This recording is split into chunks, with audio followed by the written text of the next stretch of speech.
Hello guys, हाय, स्वागत है आपका एक बम्पर कोर्स में जो कि है search engine optimisation. Search engine optimisation ये एक ऐसा ट्रेडिशनल वर्ड है, मतलब मान के चलो ये एक डिजिटल मार्केटिंग का करता धरता है। मतलब जब से डिजिटल मार्केटिंग स्टार्ट हुआ है, इनफैक्ट शायद इसी वर्ड से डिजिटल मार्केटिंग स्टार्ट हुआ है। आज से कई सालों पहले से ये जो वर्ड है ये एग्जिस्ट कर रहा है इस दुनिया में, सर्च इंजन ऑप्टिमाइजेशन। इसको सीखने की होड़ भी मार्केट में जबरदस्त तरीके से बढ़ रही है और बढ़ती जाएगी, और आने वाले कई सालों तक इसका जो ट्रेंड है ना काफी लॉन्ग रन तक रहेगा। तो आज इस कोर्स में ना आपको 7 मॉड्यूल्स मिलने वाले हैं, और ये 7 मॉड्यूल्स के बाद मैं आपको एडवांस लेवल पे ले जाऊंगा। एडवांस लेवल पे आपको टेक्निकल एसईओ भी सीखने को मिलेगा, एडवांस लेवल पे आपको लोकल एसईओ सीखने को मिलेगा, एडवांस एसईओ में आपको कंटेंट मार्केटिंग सीखने को मिलेगा, और फाइनली मैं आपको इसके अपडेट से रूबरू कराऊंगा ताकि आप एडवांस लेवल तक हर चीज सीख जाओ। स्टार्ट करेंगे हम बिल्कुल बिगिनर लेवल से, क्योंकि बिगिनर्स भी इस पर्टिकुलर कोर्स को देख रहे होंगे और इस वीडियो में बहुत इंटरेस्ट रख रहे होंगे। बिगिनर लेवल ये मत समझना कि अगर आपको थोड़ा बहुत भी एसईओ आता है तो आप बिगिनर लेवल छोड़ दोगे, बिल्कुल नहीं। बिगिनर लेवल का मतलब ये नहीं है कि उसमें हर चीज आपको आती है। मैं ऐसी ऐसी चीजें कवर करूंगा जो कि मेरे एक्सपीरियंस पे बेस्ड होगा। मैं अपनी सारी वेबसाइट्स के एसईओ ऐसे ही करता हूं, मेरी टीम जो कि मेरे इंस्ट्रक्शन पे मेरे लिए एसईओ करती है वो भी ऐसे ही करती है। तो बहुत सारे सीक्रेट आपको यहां पर जानने को मिल सकते हैं। तो यानी इस पर्टिकुलर कोर्स के बाद मैं ये आपको गारंटी दे सकता हूं कि आपको और कोई एसईओ का वीडियो देखने की बिल्कुल भी जरूरत नहीं पड़ेगी पूरे यूट्यूब के अंदर। तो अगर आप भी चाहते हो कि आपकी वेबसाइट जो है वो गूगल पे हमेशा टॉप पे रैंक करे, जो कि मेरी वेबसाइट जैसे करती है, मैं आज कह रहा हूं ना कि हर चीज इतनी डिटेल में होगी कि हो सकता है अगर आप पे करके भी ऐसा कोई कोर्स खरीदते हो तो शायद आपको नहीं मिलने वाली थी। ये वो लेवल का कोर्स रहेगा। तो अगर मैं इसकी वैल्यू लगाऊं कि अगर मुझे इस कोर्स को बेचना होता, मतलब मैं अगर इस कोर्स को बना रहा हूं और इसको बेचना होता तो मैं कितने का इसका फीस रखता। आप फीस को सुन लो, आपको डिसाइड कर लेना कि इस कोर्स की वैल्यू कितनी होगी। गाइस, मैं मिनिमम इस कोर्स का प्राइस रखता 25,000 रुपीज। ऑनलाइन और ऑफलाइन में इसको आराम से रखता मैं 35 से 40,000 रुपीज, क्योंकि इतना वास्ट डिटेल मैं इस कोर्स के अंदर देने जा रहा हूं। तो अब आपको आइडिया लग गया होगा कि इस कोर्स के अंदर आपको क्या क्या मिलने वाला है। मैं इस कोर्स के अंदर बिल्कुल वेबसाइट के पेजेस बनाने से लेके उसका प्रॉपर एसईओ ऑप्टिमाइजेशन तक जो जो स्टेप्स होते हैं मैं ए टू जेड दिखाऊंगा। इनफैक्ट मैं चलो सब डोमेन को कैसे लॉन्च करते हैं, वहां से वर्डप्रेस कैसे इंस्टॉल करते हैं, और उसके बाद वगैरह वगैरह सारी चीजें मैं ए टू जेड दिखाने जा रहा हूं। तो अगर आप थोड़ा सा भी सर्च इंजन ऑप्टिमाइजेशन सीखना चाहते हो, या फिर थोड़ा सा भी इंटरेस्ट है कि सर्च इंजन ऑप्टिमाइजेशन का करियर आप स्टार्ट करना चाहते हो, क्योंकि इसमें ऐसा नहीं है कि खाली जॉब ही करोगे, आप अपनी वेबसाइट का भी तो एसईओ करके अर्निंग कर सकते हो गूगल एडसेंस से, एफिलिएट मार्केटिंग से, बहुत सारे तरीके से। तो अब बैक टू बैक इस पर्टिकुलर चैनल के अंदर कोर्सेज आने वाले हैं, बहुत सारे एफिलिएट मार्केटिंग से रिलेटेड, गूगल एडसेंस से रिलेटेड, सोशल मीडिया से रिलेटेड। तो आप चाहो तो चैनल को सब्सक्राइब कर लो अगर आपने अभी तक नहीं किया है, बाकी आपकी मर्जी है। लाइक तो कर दो एटलीस्ट, सब्सक्राइब नहीं करना तो आप दोनों में से दोनों कर दो, मर्जी आपकी है, कोई एक भी मत करो। लेकिन मैं अपना कंटेंट पूरी शिद्दत से और पूरे नियत के साथ डिलीवर करने जा रहा हूं। तो चलो जल्दी से स्टार्ट करते हैं हमारे आज के इंडेक्स से कि हम इस पर्टिकुलर वीडियो के अंदर क्या क्या सीखने जा रहे हैं, जो कि आपको सर्च इंजन ऑप्टिमाइजेशन के अंदर आना ही आना चाहिए। सबसे फर्स्ट मॉड्यूल में मैं आपसे डिस्कस करूंगा कि सर्च इंजन ऑप्टिमाइजेशन होता क्या है और इसको किसी भी बिजनेस के लिए जरूरी क्यों माना गया है। हो सकता है कि आपको पता है कि सर्च इंजन ऑप्टिमाइजेशन जो है वो गूगल पर रैंक कराने का एक तरीका है वगैरह वगैरह, लेकिन ये काफी नहीं है अगर आपको सर्च इंजन ऑप्टिमाइजेशन को डिटेल में सीखना है। तो मैं फर्स्ट मॉड्यूल में आपसे पूरी तरीके से इसी पे जिक्र करूंगा, या इस पे ही डिटेल तरीके से आपको मैं लेक्चर दूंगा, जिसके अंदर आपको पता लग जाएगा कि सर्च इंजन ऑप्टिमाइजेशन क्या होता है, कैसे फंक्शन करता है, और ये बिजनेस के लिए बेहद जरूरी क्यों है। और अगर बिजनेस के लिए बेहद जरूरी है तो इसका स्कोप किस लेवल तक का है, और इसका फायदा आप कैसे उठा सकते हो पर्सनल लेवल पे भी और प्रोफेशनल लेवल पे भी। ये सारा हम हमारे मॉड्यूल 1 में डिस्कस करने वाले हैं। जैसे ही आप मॉड्यूल 1 को कवर कर लेते हो, आपको समझ आ जाता है ये चीजें कि क्यों करना है और ये क्यों जरूरी है बिजनेस के लिए। मैं सेकंड मॉड्यूल पे आ जाऊंगा, और सेकंड मॉड्यूल जो होगा बिल्कुल फर्स्ट बेस प्रैक्टिकल होगा आपका सर्च इंजन ऑप्टिमाइजेशन का, which is known as keyword research. Keyword research जैसे कि हम जानते हैं कि सर्च इंजन ऑप्टिमाइजेशन पूरी तरीके से बेस्ड किस चीज पे है गाइस, वो होता है कीवर्ड के सर्चेस से रिलेटेड। क्यों? क्योंकि गूगल या कोई भी और बिंग, याहू, ये जो सर्च इंजन्स हैं ये फंक्शन कैसे करते हैं, ये तभी तो फंक्शन करते हैं जब कोई इन सर्च इंजन्स पे जाता है और जाने के बाद अपनी क्वेरी को टाइप करता है, तो उस क्वेरी को कीवर्ड बोला जाता है। और अगर आप उस क्वेरी के डेटा को जान गए, उसको एनालिसिस आपने कर लिया उसका कि कौन से कीवर्ड पे कितना ट्रैफिक है, कितना कंपटीशन है, वगैरह वगैरह, तो आपको पता है कि आप रिवर्स इंजीनियरिंग करके चीजों को अपने फेवर में ला सकते हो। तो कीवर्ड रिसर्च हमारा रहेगा सेकंड मॉड्यूल, जो कि बहुत बहुत इंपॉर्टेंट रहेगा अगर आपको ज्यादा ट्रैफिक चाहिए सर्च इंजन से, और ये मैं बिल्कुल डिटेल में आपसे प्रैक्टिकली करके दिखाने वाला हूं इस पर्टिकुलर कोर्स के अंदर। कीवर्ड रिसर्च के अंदर हमें ये सीखना होता है कि कैसे राइट ऑडियंस को टारगेट करना होता है with the help of keyword, और इतना ही नहीं, फिर उस कीवर्ड का कैसे आप ऑप्टिमाइजेशन करते हैं अपने कंटेंट के अंदर, अपनी वेबसाइट के अंदर, अपने पेज के अंदर, वो भी इसका ही पार्ट रहेगा। कौन से टूल्स होते हैं जो कीवर्ड को ऑप्टिमाइज करने में हमें हेल्प करते हैं, कीवर्ड को ढूंढने में हमें हेल्प करते हैं, कीवर्ड का एनालिसिस करने में हमें हेल्प करते हैं, तो वो टूल्स भी मैं यहां पर कवर करूंगा। पेड और प्रीमियम दोनों इसमें अवेलेबल रहेंगे, ताकि आप जिस करियर पे हो, जहां पर आपके पास पेड अवेलेबल है, जहां पर पेड अवेलेबल नहीं है, दोनों केस में आप कीवर्ड रिसर्च को कर सकते हो इसकी मदद से। जैसे हमारा मॉड्यूल 2 कीवर्ड रिसर्च खत्म हो जाएगा, हम आ जाएंगे अपने मॉड्यूल 3 में, which is known as on page optimisation. जैसे कि नाम से पता लग रहा है, ऑन पेज मतलब पेज में कुछ करेंगे जिससे हमारा जो वो पेज है वो ऑप्टिमाइज हो जाएगा, और एग्जैक्टली यही चीज यहां पर होने वाली है। हम ऑन पेज ऑप्टिमाइजेशन में सीखने वाले हैं कैसे आप अपने वेबसाइट का कंटेंट और स्ट्रक्चर को सर्च इंजन ऑप्टिमाइजेशन के अकॉर्डिंग ऑप्टिमाइज करते हो, ताकि सर्च इंजन जो है वो आपको पसंद करे, आपके कंटेंट को, आपके वेबसाइट के स्ट्रक्चर को पसंद करे और उसको इंडेक्स करना शुरू कर दे। That is the number 1 thing. फिर हम आएंगे मेटा टैग्स पे, टैग्स एलिमेंट्स पे, और ऐसे बहुत सारे अदर एलिमेंट्स रहेंगे जो कि ऑन पेज के अंदर बहुत ज्यादा जरूरी है, like hyperlink, like anchor text. ये सारी चीजें बहुत छोटी छोटी चीजें हैं जो कि हम डिटेल में करने वाले हैं, वो यहां पर ऑन पेज ऑप्टिमाइजेशन पे आने वाला है। तो ये वाला मॉड्यूल जो रहेगा ये थोड़ा सा इंपॉर्टेंट रहेगा। क्यों? क्योंकि आपका जो कंटेंट है वो आपके पेज के अंदर ही आने वाला है, और ऑन पेज का जो कंटेंट है वो ही डिसाइड करेगा कि आपका जो कंटेंट है वो सर्च इंजन के लिए एप्रोप्रिएट है या नहीं है। तो इसीलिए ऑन पेज ऑप्टिमाइजेशन आपके लिए काफी ज्यादा महत्वपूर्ण रहेगा, आप इसको मिस नहीं कर सकते और ध्यान लगा के इसको सीखना है। तो इस मॉड्यूल पे आपको अपना फोकस बढ़ा देना पड़ेगा। ऑन पेज ऑप्टिमाइजेशन के बाद हम आएंगे अपने 4th मॉड्यूल पे, जो कि होगा ऑफ पेज ऑप्टिमाइजेशन। अब जैसे कि नाम से पता लग रहा है कि हम किसी पेज में काम नहीं करेंगे, हम ऐसे ऐसे टेक्निक्स का इस्तेमाल करेंगे जिसमें हम अपने पेज पे काम ना करके, अपनी वेबसाइट पे काम ना करके, ऐसे टेक्निक्स इस्तेमाल करेंगे जिससे हमारा वेबसाइट ऑप्टिमाइज होना शुरू हो जाए। उसे कहते हैं ऑफ पेज ऑप्टिमाइजेशन, जिसके अंदर बैकलिंक्स कैसे बनाने होते हैं जिससे हमारा अथॉरिटी बिल्ड होना शुरू हो जाए, ये हम सीखेंगे, जो कि बहुत इंपॉर्टेंट है। अगर आपके पास बैकलिंक्स का जो प्रोफाइल है वो बहुत स्ट्रांग है, तो आपको पता है कि आप किसी भी बड़ी से बड़ी वेबसाइट को किसी भी हार्ड से हार्ड कीवर्ड के लिए टक्कर दे सकते हो, बिल्कुल उसको आउटरैंक करके अपना जो पोजीशन है सर्च इंजन पे वो टॉप पे बना सकते हो। तो बैकलिंक का प्रोफाइल कैसे बनाया जाता है, कैसे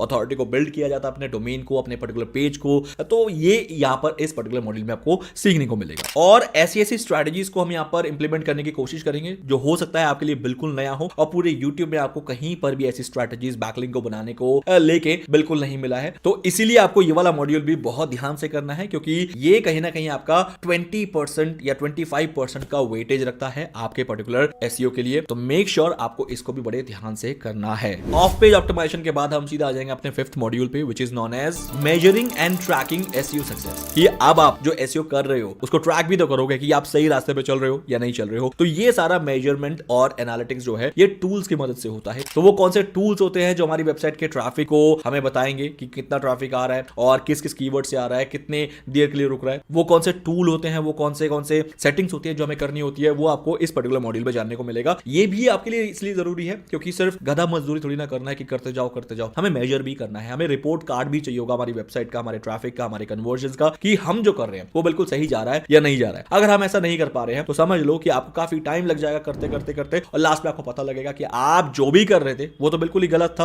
क्योंकि उससे ट्रैफिक ही नहीं आ रहा। तो इसलिए मेजरमेंट एंड ट्रैकिंग ये बहुत जरूरी होता है आपके एसईओ ऑप्टिमाइजेशन के लिए। तो हम यहां पर कुछ टूल्स का इस्तेमाल करेंगे और उसके डेप्थ लेवल तक जाएंगे, तो आपको बने रहना है इस सेशन के अंदर, बिल्कुल भी विदाउट मिस करें। 6th मॉड्यूल पे आके हम ये सीखेंगे कि वो कौन से कॉमन मिस्टेक्स हैं जिनको हमें अवॉइड करना है। बहुत जरूरी होता है, बहुत लोग आप में से जो न्यूबी हैं वो कर बैठते हैं। इनफैक्ट मैंने भी अपनी लाइफ में कुछ ऐसे मिस्टेक्स स्टार्टिंग में बिल्कुल किया था, जस्ट बिकॉज ऑफ डेस्परेशन से रिलेटेड कह लो, या फिर मैं काफी ज्यादा क्विक चीजों को करने की कोशिश में मैंने बहुत सारी चीजें गलत कर दी थी। उससे कैसे बचना है वो आपको इस मॉड्यूल में सिखाया जाएगा, विच इज 6th मॉड्यूल। तो ये वाला मॉड्यूल भी जानकर रखो, क्योंकि ये तो जानना इसलिए जरूरी है क्योंकि गलत स्टेप्स लेके आप अपने हाथ पैर ना जला लो एसईओ के इस फील्ड में, वो जानना बहुत जरूरी है। और आफ्टर 6th मॉड्यूल फाइनली हमारा लास्ट जो मॉड्यूल रहेगा वो रहेगा 7th मॉड्यूल, जिसके अंदर हम पूरे इस कोर्स का टेक अवे लेंगे। टेक अवे मतलब समरी, कि इतना बड़ा मॉड्यूल हो गया, इतने सारे मॉड्यूल्स एक बार में याद करना मुश्किल नहीं है, तो जितना भी आपने डिटेल में सीखा था वो अच्छी बात है, लेकिन लास्ट में जाके मैं एक समरी कर दूंगा, ताकि उस समरी को आप जब सुनोगे तो आपकी सारे रिवीजन जो है वो एकदम से आपके माइंड में आ जाएंगे और आपको पूरी कहानी कहानी जिसे कहते हैं, गीता का सार, गीता बहुत बड़ा है ना, गीता का सार हम पढ़ के समझ जाते हैं कि पूरे गीता में क्या था, वही समरी, वही सार हम लास्ट मॉड्यूल में सीखेंगे। और एक लास्ट में मैं अपना फाइनल टेक अवे दूंगा आप लोगों को, कुछ ऐसे प्रोमिनिएंट अपने लाइफ एक्सपीरियंस दूंगा जो कि बहुत जरूरी होगा आपके सर्च इंजन ऑप्टिमाइजेशन के लिए। तो वो एक्सपीरियंस, वो मेरे प्रो टिप्स यहां पर मॉड्यूल 7 में आ जाएंगे, जो कि अगेन जरूरी होगा हमारे बाकी मॉड्यूल्स के तरह आपके लिए। आई होप गाइस आपको इंडेक्स समझ आ गया, अब आपको इंटरेस्ट जरूर आ रहा होगा कि हाँ इस कोर्स को आपको पूरा करना चाहिए। तो मैं आपके साथ हूं दिल खोल के, पूरी इंटेंशन के साथ, और मैं अपना एक एक नॉलेज देने के लिए रेडी हूं। यहां पर मैं कुछ भी नहीं छुपाऊंगा। मैंने कहा ना इस कोर्स को अगर मुझे बेचना होता तो मैं 25,000 रुपीज मिनिमम इसका कॉस्ट रखता। इतना डिटेल में कोर्स होगा तो आपके लिए लाइफ का ये टर्निंग पॉइंट हो सकता है। बाकी मर्जी आपकी है कि आप अपना कितना डेडिकेशन दोगे, कितना स्किप कर करके देखोगे, या कितनी मेहनत से इसको करके अपना करियर बनाने की कोशिश करोगे सर्च इंजन ऑप्टिमाइजेशन के फील्ड में। तो चलो मेरा इंडेक्स यहां पर खत्म होता है, अब मैं सीधा चलता हूं मेरे इंट्रोडक्शन वाले पार्ट में, विच इज आवर मॉड्यूल 1, और वहां से स्टार्ट करते हैं हमारा सर्च इंजन ऑप्टिमाइजेशन का ये धांसूसा कोर्स। और अगर अभी तक आपने लाइक नहीं किया तो लाइक जल्दी से कर दो, क्योंकि इसके बाद आप सर्च इंजन ऑप्टिमाइजेशन के शायद प्रो बन सकते हो। सो गाइस स्टार्ट करते हैं ब्लूप्रिंट से। एसईओ का ये ब्लूप्रिंट है, और ब्लूप्रिंट के अंदर सबसे मेन बात जो है ना वो ये है कि आपको एक ही बार में पता लग जाएगा कि हमें जो एसईओ का एक थ्रू आउट द वे रखना है, मतलब जो पाथ रखना है वो कैसे रखना है। ये आपको सच में आपके माइंड को स्टेबल करने में हेल्प करेगा, माइंड को एक डायरेक्शन देने में हेल्प करेगा कि जब हम एसईओ करने बैठे तो कौन सी सबसे पहली चीज आनी चाहिए, फिर दूसरी, फिर तीसरी, चौथी, और इस तरीके से हमारा एसईओ जो है वो अचीव होता हुआ चले। इसके लिए हमें ब्लूप्रिंट की बहुत ज्यादा जरूरत पड़ती है। तो ये है वो ब्लूप्रिंट जो कि मैं आज सबसे पहले आप लोगों के साथ डिस्कस करूंगा, और फिर इस ब्लूप्रिंट के हर एक छोटे से छोटे पाथ में हम डिटेल में प्रैक्टिकल जहां पर प्रैक्टिकल होगा और थ्योरी जहां पर थ्योरी होगी उसको अचीव करते हुए चलेंगे, ताकि आपका ये वाला सेशन जो है ना ये एक फ्रूटफुल सेशन हो जाए आपके लिए। चलो विदाउट वेस्टिंग टाइम स्टार्ट करते हैं। देखो एसईओ के अंदर सबसे जो 4 मेजर स्टेप्स होते हैं जो मैं कहूंगा 1 बाय 1 आपको अचीव करना होता है, दैट इज नंबर 1। सबसे पहले जब भी आप किसी भी पेज का एसईओ करोगे या फिर किसी भी कंटेंट का आप एसईओ करोगे, मान लेते हैं कोई भी एक मेरे पास पेज है जिसका मुझे एसईओ करना है, तो एग्जांपल के तौर पे मैं यहां पर ले लेता हूं ये वाला पेज। तो ये क्या है, best Vivo mobile under 15,000 to grab in 2022। For example मुझे इसका एसईओ करना है, या मान लेते हैं इसको मुझे रैंक कराना है गूगल पे। तो सबसे पहला काम क्या होना चाहिए गाइस, सबसे पहला काम आपका होना चाहिए कीवर्ड रिसर्च। क्यों? क्योंकि कीवर्ड कौन सा हो जिस पे आपका वो वाला कंटेंट रैंक करे, ये आपके लिए जानना बहुत जरूरी है। क्यों? क्योंकि उसी अकॉर्डिंग आप उस कंटेंट का ना डायरेक्शन दे पाओगे, उस कंटेंट को स्ट्रक्चराइज कर पाओगे। तो इसलिए कीवर्ड रिसर्च सबसे पहला स्टेप होगा। कीवर्ड रिसर्च के अंदर हमें क्या क्या करना होता है वो मैं आपको जल्दी से बता देता हूं। उसमें आपको सबसे पहले अपने टारगेट ऑडियंस को आइडेंटिफाई करना होता है। जैसे इस केस में टारगेट ऑडियंस कौन होगा, मोबाइल बायर्स जो कि मोबाइल खरीदना चाहते हैं, खासकर वीवो मोबाइल, और भी खासकर जो कि 15,000 रुपए के अंदर अगर कोई मोबाइल है उसको खरीदना चाहते हैं। तो इस तरीके से ऑडियंस को आइडेंटिफाई किया जाता है सबसे पहले। फिर उसके बाद हमें कीवर्ड्स और फ्रेजेस ढूंढने होते हैं, जैसे कि पर्टिकुलर वीवो मोबाइल के लिए 15,000 के नीचे का मोबाइल हो, ऐसे कौन से कीवर्ड है जो कि आपके ऑडियंस, जो कि यहां पर हमने ढूंढ लिया था कि इस टाइप की ऑडियंस को टारगेट करना है, वो सबसे ज्यादा ढूंढते हैं। तो यहां पर हमें ब्रेनस्टॉर्मिंग करनी पड़ती है, वो क्या क्या करना पड़ेगा हम सारी चीजें डिटेल में पढ़ेंगे। देन हमें रिसर्च टूल का इस्तेमाल करना है उन कीवर्ड्स को ढूंढने के लिए जो कि हमारी ऑडियंस काफी ज्यादा उसको सर्च करेगी, ताकि हमारा जो मेन अपॉर्चुनिटी है उस ऑडियंस तक पहुंचने का वो बढ़ जाए। देन अगर हमें कीवर्ड मिल जाते हैं तो हम कंपटीशन को एनालाइज करेंगे, क्या हम उस कीवर्ड पे रैंक कर पाएंगे, क्योंकि अगर कंपटीशन बहुत हाई है, मान लेते हैं अगर ऐसा कोई कीवर्ड है जिसपे काफी ज्यादा जो हाई अथॉरिटी वाली साइट है वो ऑलरेडी रैंक कर रही है, तो वो कंपटीशन हाई हो जाएगा और वहां पर रैंक करना नामुमकिन हो जाएगा। तो नो मैटर आपके पास कीवर्ड मिल भी गए होंगे, लेकिन अगर आप उस पे काम करना शुरू कर दोगे तो आप कभी भी सक्सेसफुल नहीं हो पाओगे। सिंपल आपको रीजन बता दिया है, जस्ट बिकॉज कंपटीशन स्ट्रांग रहेगा। जैसे ही मुझे ये मिल जाए कि ऐसे भी कीवर्ड्स हैं जिन पे कंपटीशन हाई नहीं है और मेरे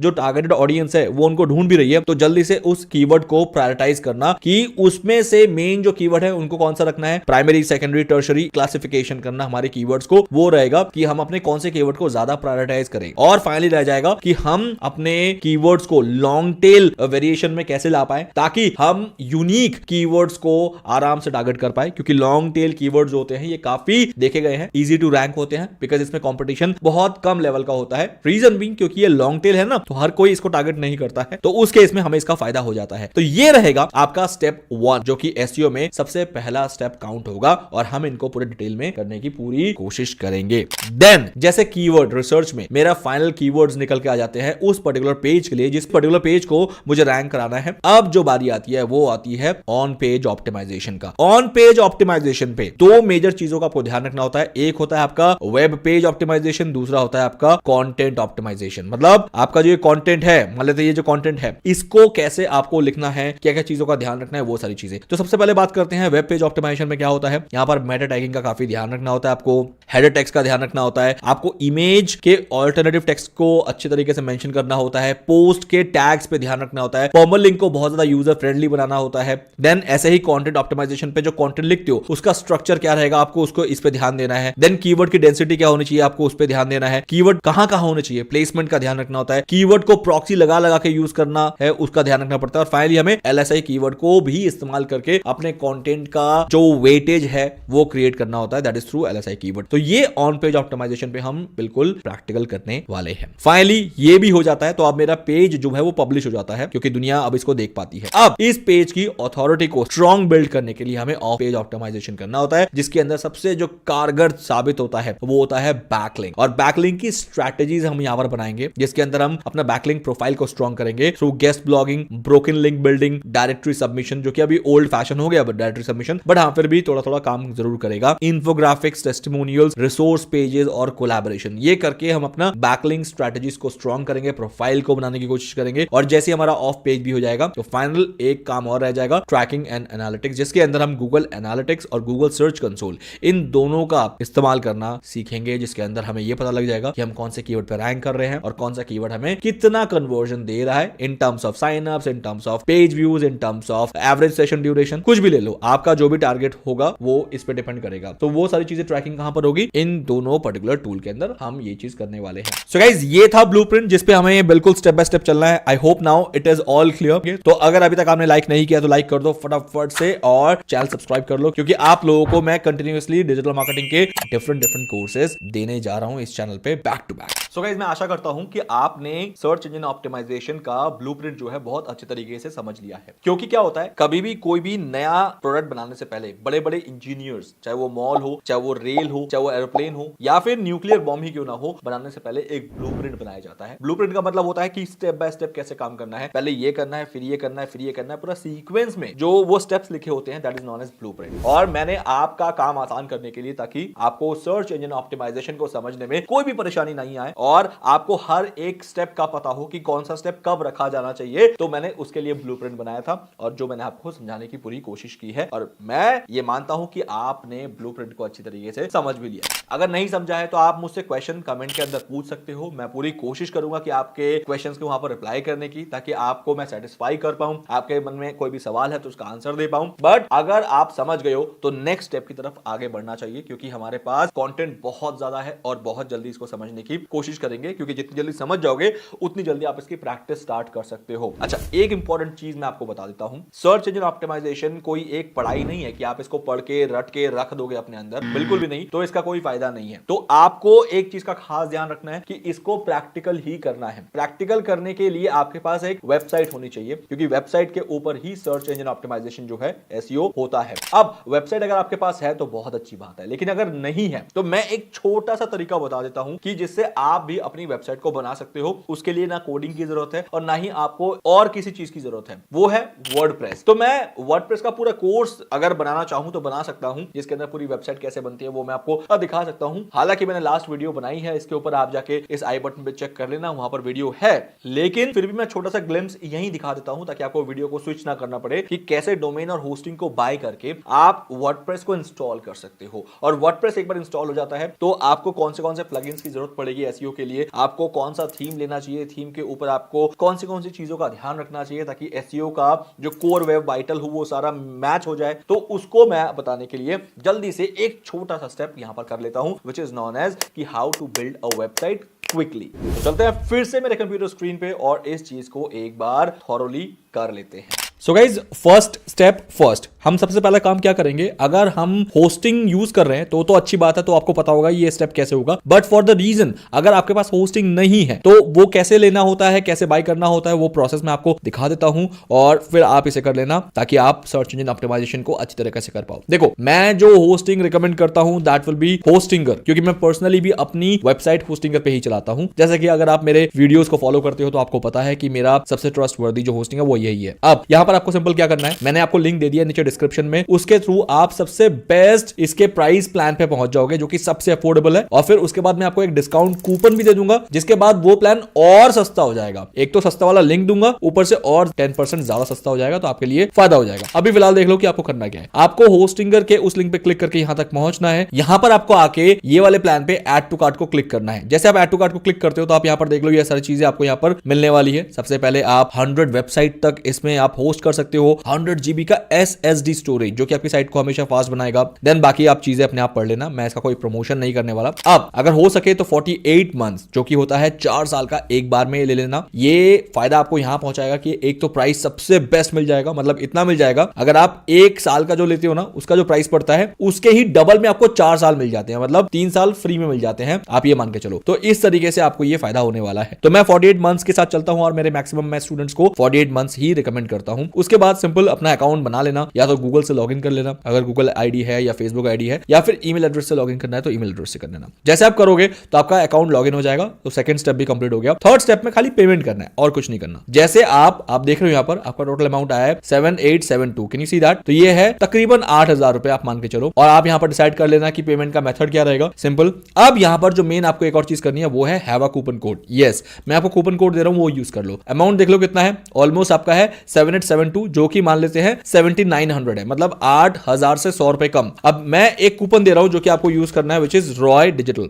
अप्लाई कर दो। अब आप देखो कि आपका 8000 वाला जो ये प्राइस था सीधा 7000 में आ गया है, 10% का फ्लैट डिस्काउंट जैसे कूपन कोड लगा। अब सिक्योर पेमेंट पे क्लिक करो, पेमेंट आईडी दो, सब कुछ दो और आपका पेमेंट हो जाएगा। जैसे आप पेमेंट कर दोगे ना, अब आपको इसके बाद ईमेल्स आएंगी, उन ईमेल को फॉलो करना और अपने होस्टिंगर पे आके इंडिया के सर्वर को आप लॉग इन जरूर करना कि इंडिया के सर्वर को यूज करना है, क्योंकि आपका मैक्सिमम ट्रैफिक जो होगा वो हम इंडिया से ट्रैफिक लाने की कोशिश करेंगे। जैसे मैं आपके सामने अभी लॉग इन कर लेता हूं और पूरा प्रोसेस जो है दिखा देता हूं। Let's log in. Hostinger India को मैंने सिलेक्ट कर लिया और आ गया मेरा business web hosting. Can you see that? मेरे 9 वेबसाइट्स अभी यहां पर चल रहे हैं और ये 2024 में एक्सपायर होगा। और इसको मैंने कब लिया था पता है? 2020 में। 4 साल का एक बार में मैंने इसको ले लिया था। सिंपल, अब मुझे कुछ नहीं करना है, मुझे मैनेज पे क्लिक करना है। और यहां पर एक चीज बता दूं आपको, एक डोमेन नेम जो है वो फ्री में मिलने वाला है, तो डोमेन नेम को क्लेम जरूर कर लेना। आपको डोमेन नेम अलग से खरीदने की बिल्कुल भी जरूरत नहीं पड़ेगी। इसके बाद आपको सीधा वेबसाइट पे जाना है। वेबसाइट पे वर्डप्रेस पे क्लिक करना है। वर्डप्रेस पे आप देखोगे कि आपको यहां पर वर्डप्रेस इंस्टॉल करने का ऑप्शन आएगा, which is install WordPress. Install WordPress पे इंस्टॉल पे क्लिक करना है और आपको यहां पर उस वेबसाइट की डिटेल देनी है जो कि आप बनाने वाले हो। जैसे वेबसाइट क्रेडेंशियल में आपको वेबसाइट का नाम क्या रखना है, जैसे मान लेते हैं, मैं रख लेता हूं लाउड रिव्यू, जो कि मेरा एग्जिस्टिंग वेबसाइट है बट मैं उसका नाम यही देना चाहता हूं। ईमेल वही देना याद से जिसके अंदर आप ईमेल रिसीव करते हो, क्योंकि इसमें ईमेल आएंगे और वो बहुत इंपॉर्टेंट ईमेल्स होते हैं। तो अगर गलत स्पेलिंग भी मिस्टेक हो गया ना आपका थोड़ा सा भी, तो आपके वो ईमेल बाउंस हो जाएंगे, आपके पास कभी पहुंचेंगे ही नहीं। इस चीज का ध्यान रखना। बाकी आप यूजर नेम जो भी रखना चाहते हो और पासवर्ड याद से जो आपको याद रहे वही रखना है, and then click on next. जैसे आप क्लिक ऑन नेक्स्ट करोगे ना, आपका वर्डप्रेस जो है आपके उस डोमेन नेम के लिए इंस्टॉल हो जाएगा जो कि आपने अभी क्लेम किया है होस्टिंगर से। और इसके बाद आप सीधा वर्डप्रेस को इस्तेमाल करना शुरू कर दोगे। अब जैसे ही आपका वर्डप्रेस इंस्टॉल हो जाएगा, उसके बाद आपको उस वेबसाइट के डैशबोर्ड में जाने के लिए एक URL टाइप करना पड़ेगा, विच इज मेरे केस में है लाउड रिव्यू, जो कि मेरा डोमेन नेम है, /WP-admin। ये होता है unique URL for admin people, और you can say that admin dashboard, क्योंकि आपकी साइट का जो फ्रंट एंड है वो तो पब्लिक के लिए है, लेकिन आप काम करोगे तो आपके पास एक स्पेशल URL ये वाला होता है जिसके थ्रू आप अपने एडमिन डैशबोर्ड में एंटर कर सकते हो। बस एंटर करना है और यहां पर आपको उस यूजर नेम और पासवर्ड की जरूरत पड़ेगी जो कि जस्ट अभी हमने वर्डप्रेस को इंस्टॉल करते वक्त बनाया था। बस एग्जैक्टली उसको यहां पर डालना है। अगर आपको याद है तो मैंने यूजर नेम रॉय रखा था और पासवर्ड मैं आपको यहां पर दिखाऊंगा नहीं, लेकिन वही पासवर्ड है जो कि मैंने वहां पर रखा था। उसके बाद क्लिक ऑन लॉगिन। जैसे मैं लॉगिन करूंगा, now you can see that कि मेरा जो डैशबोर्ड है वर्डप्रेस का वो यहां पर लॉगिन हो जाएगा। तो गाइज मेरा वर्डप्रेस का डैशबोर्ड लॉगिन हो गया है जैसे कि आप देख रहे हो, और ये है मेरा ओवरऑल डैशबोर्ड। ये मेरी साइट का डैशबोर्ड है। आपका भी बिल्कुल एज इट इज यही होने वाला है। सो गाइज ये है पूरा एक क्विक तरीका जिससे आप वर्डप्रेस को इंस्टॉल कर सकते हैं अपने होस्टिंगर अकाउंट पे। मैंने नीचे डिस्क्रिप्शन में लिंक दिया है मेरे एफिलिएट लिंक का, वो मेरा होस्टिंगर का एफिलिएट लिंक है। थोड़ा कमीशन मैं भी अर्न कर लूंगा, मेरा भी भला हो जाएगा। इस टाइप के जो वीडियोस होते हैं ना, इसको बनाने के लिए मोटिवेशन चाहिए होता है, डेडिकेशन चाहिए होता है और पैसा भी लगता है, क्योंकि हम टीम बन के इस पूरे काम को अंजाम देते हैं। तो आपको मैं फायदा तो करा ही चुका हूं ऑलरेडी कि आपको 10% का इंस्टेंट डिस्काउंट मिल जाएगा आपको, प्लस मैं आपको फ्री में एक प्रीमियम थीम भी प्रोवाइड कर दूंगा जो कि MH मैगजीन होने वाला है, जो इटसेल्फ $49 का थीम है, वो मेरी तरफ से आपको फ्री में मिल जाएगा। बस उसके लिए आपको सिंपल क्या करना है, आपको roy@roydigital.in पे अपना वो रिसीट भेजना है कि आपने होस्टिंगर ले लिया है। हम यहां से वेरीफाई कर लेंगे कि आपने हमारे लिंक से लिया है या नहीं लिया है। जैसे लिया होगा तो आपको हम उसी ईमेल पे रिप्लाई करके आपका MH मैगजीन थीम प्रोवाइड कर देंगे, जो कि आप इस वेबसाइट में या किसी भी और वेबसाइट में अगर आप चाहो तो उसको इस्तेमाल कर सकते हो। अब चलते हैं डायरेक्ट उस प्रोसेस में जिसमें मुझे अपने फर्स्ट पोस्ट का कीवर्ड रिसर्च करना है कि मैं अपनी वेबसाइट के उस पोस्ट के लिए कौन सा कीवर्ड रखूं जो कि मैं फर्स्ट लिखने वाला हूं। अब जल्दी से स्टार्ट करते हैं वो प्रैक्टिकल एंड थियोरेटिकल अप्रोच वाला कीवर्ड रिसर्च, जिसके बाद ना आप एसईओ में वो फर्स्ट स्टेप को कंप्लीट कर चुके होंगे, जो कि बहुत इंपॉर्टेंट है अगर आपको सच में एक अच्छा सर्च इंजन ऑप्टिमाइजर बनना है। तो चलो, कीवर्ड रिसर्च को समझाने से पहले मैं आपको दो बेहतरीन चीजें समझाना चाहूंगा। ये एक अप्रोच है कि आप कीवर्ड रिसर्च को किस तरीके से कंडक्ट करना चाहेंगे। आपके पास दो ऑप्शन है, एक content then keyword research, second first keyword research then content. आपको अगर समझ आ गया बहुत अच्छी बात है, लेकिन मैं फिर भी आपको एक्सप्लेन कर देता हूं कि ये क्या चीज है। देखो क्या होता है कि इस दुनिया में बहुत सारे राइटर्स हैं जो कि आर्टिकल्स लिखते हैं, जो कि थ्योरी लिखते हैं, थीसिस लिखते हैं, या फिर अपनी कोई स्टोरी लिखते हैं। अब वो लिखना उनके लिए प्रायोरिटी है, उनके लिए कीवर्ड रिसर्च प्रायोरिटी नहीं है। उनको ये नहीं देखना है कि इसको पर्टिकुलर मैं उसी पॉइंट ऑफ व्यू से लिखूं जिस अकॉर्डिंग कीवर्ड है, नहीं। वो एक नेचुरल राइटर है और राइटिंग का एसेंस वो खोना नहीं चाहते। वो पहले लिखेंगे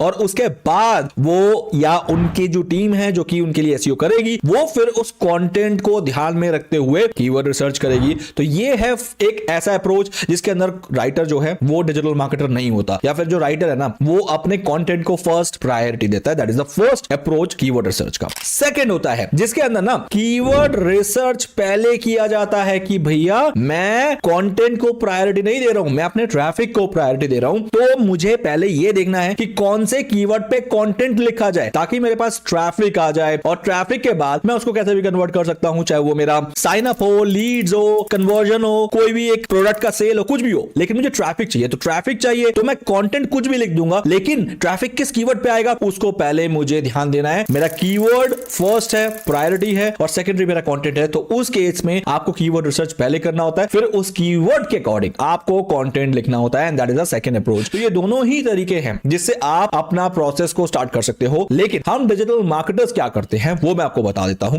देखो, जैसे मैं एक ब्लॉगर हूं या मैं ब्लॉग लिखना चाहता हूं, या फिर मेरा कोई ऐसी वेबसाइट है जिसके अंदर मुझे काफी ट्रैफिक चाहिए, तो गाइज मैं एक नेचुरल राइटर नहीं हूं। मैं राइटिंग एज अ पैशन नहीं कर रहा हूं कि मुझे इसलिए लिखना होता है कि मेरे कंटेंट को, मेरे थीसिस को, मेरे पीस ऑफ आर्टिकल्स को लोग पढ़े। नहीं, मैं ट्रैफिक के लिए लिखता हूं। तो मेरा अप्रोच हमेशा ये सेकंड वाला होता है कि पहले मैं कीवर्ड रिसर्च कर लेता हूं, जिसके बाद मैं उस कीवर्ड के अकॉर्डिंग कंटेंट लिखता हूं। तो that is the second approach we digital marketers actually work upon. I hope guys आपको क्लियर हो गया। अब इन दोनों में से आपको कौन सा यूज करना है, किस प्रोसेस को यूज करना है, तो आप डिसाइड करो। बट आई नो दैट कि आप भी कीवर्ड रिसर्च पहले करना पसंद करोगे, उसके बाद आप कंटेंट लिखना पसंद करोगे, क्योंकि आप में से भी मैक्सिमम लोग जो है, जो मेरी वीडियोस देख रहे हैं, वो नेचुरल राइटर नहीं है, वो कोई ऑथर नहीं है कि उनके बुक को चलाना है इसलिए अब एसईओ करना है। नहीं, उन्होंने पहले बुक लिख दिया है और फिर कीवर्ड रिसर्च करेंगे। वो वाला प्रोसेस तो हम यहां पर इस्तेमाल नहीं करेंगे। तो इसलिए हमें पहले कीवर्ड रिसर्च कर लेना होता है, and that is what I am talking about here. I hope it is clear. Perfect. अब जल्दी से चलते हैं गाइस, कीवर्ड रिसर्च को करने के लिए हमें फर्स्ट स्टेप जो है वो क्या उठाना होता है, and the first step that you will be using in keyword research is identify your target audience. मतलब कि आपको हमेशा ये ध्यान रखना पड़ता है आपका जो टारगेटेड ऑडियंस है वो कौन है। अगर आप एकदम रैंडम आंख बंद करके किसी को भी टारगेट कर रहे हो कि कोई भी आ जाए, तो आप बर्बाद हो जाओगे, आपका कोई फायदा नहीं है। क्यों? क्योंकि इस दुनिया में हर किसी का ऑडियंस जो है वो फिक्स है। ओला टैक्सी जो यूज करता है ना, वो मेट्रो नहीं जाता है, जो मेट्रो जाता है वो ओला टैक्सी यूज नहीं करता है। तो इसका सिंपल साइकोलॉजिकल आउटकम क्या है कि हर किसी के लिए उनका ऑडियंस जो है वो फिक्स है। सेम आपको भी कीवर्ड रिसर्च में ये ध्यान देना है कि आपका जो टारगेटेड ऑडियंस है वो कौन है, उसको जानना बहुत बहुत जरूरी है। और यहां पर टारगेट ऑडियंस को जानने के लिए हम हमेशा कस्टमर पर्सोनास पे फोकस करते हैं। अब कस्टमर पर्सोनास क्या है? मतलब कि आपका जो भी प्रोडक्ट है या जो भी आपका पीस ऑफ सर्विस है, उसके लिए आपके ऑडियंस का डेमोग्राफिक चेक करना। मतलब वो कहां रहता है, किस एरिया में रहता है, उस एरिया की लोकेलिटी क्या है, वो पॉश है, वो नहीं है, या फिर वो एक झुग्गी झोपड़ी वाला एरिया है, या फिर वो कैसा एरिया है, वो आपको देखना पड़ेगा। बिकॉज यही होता है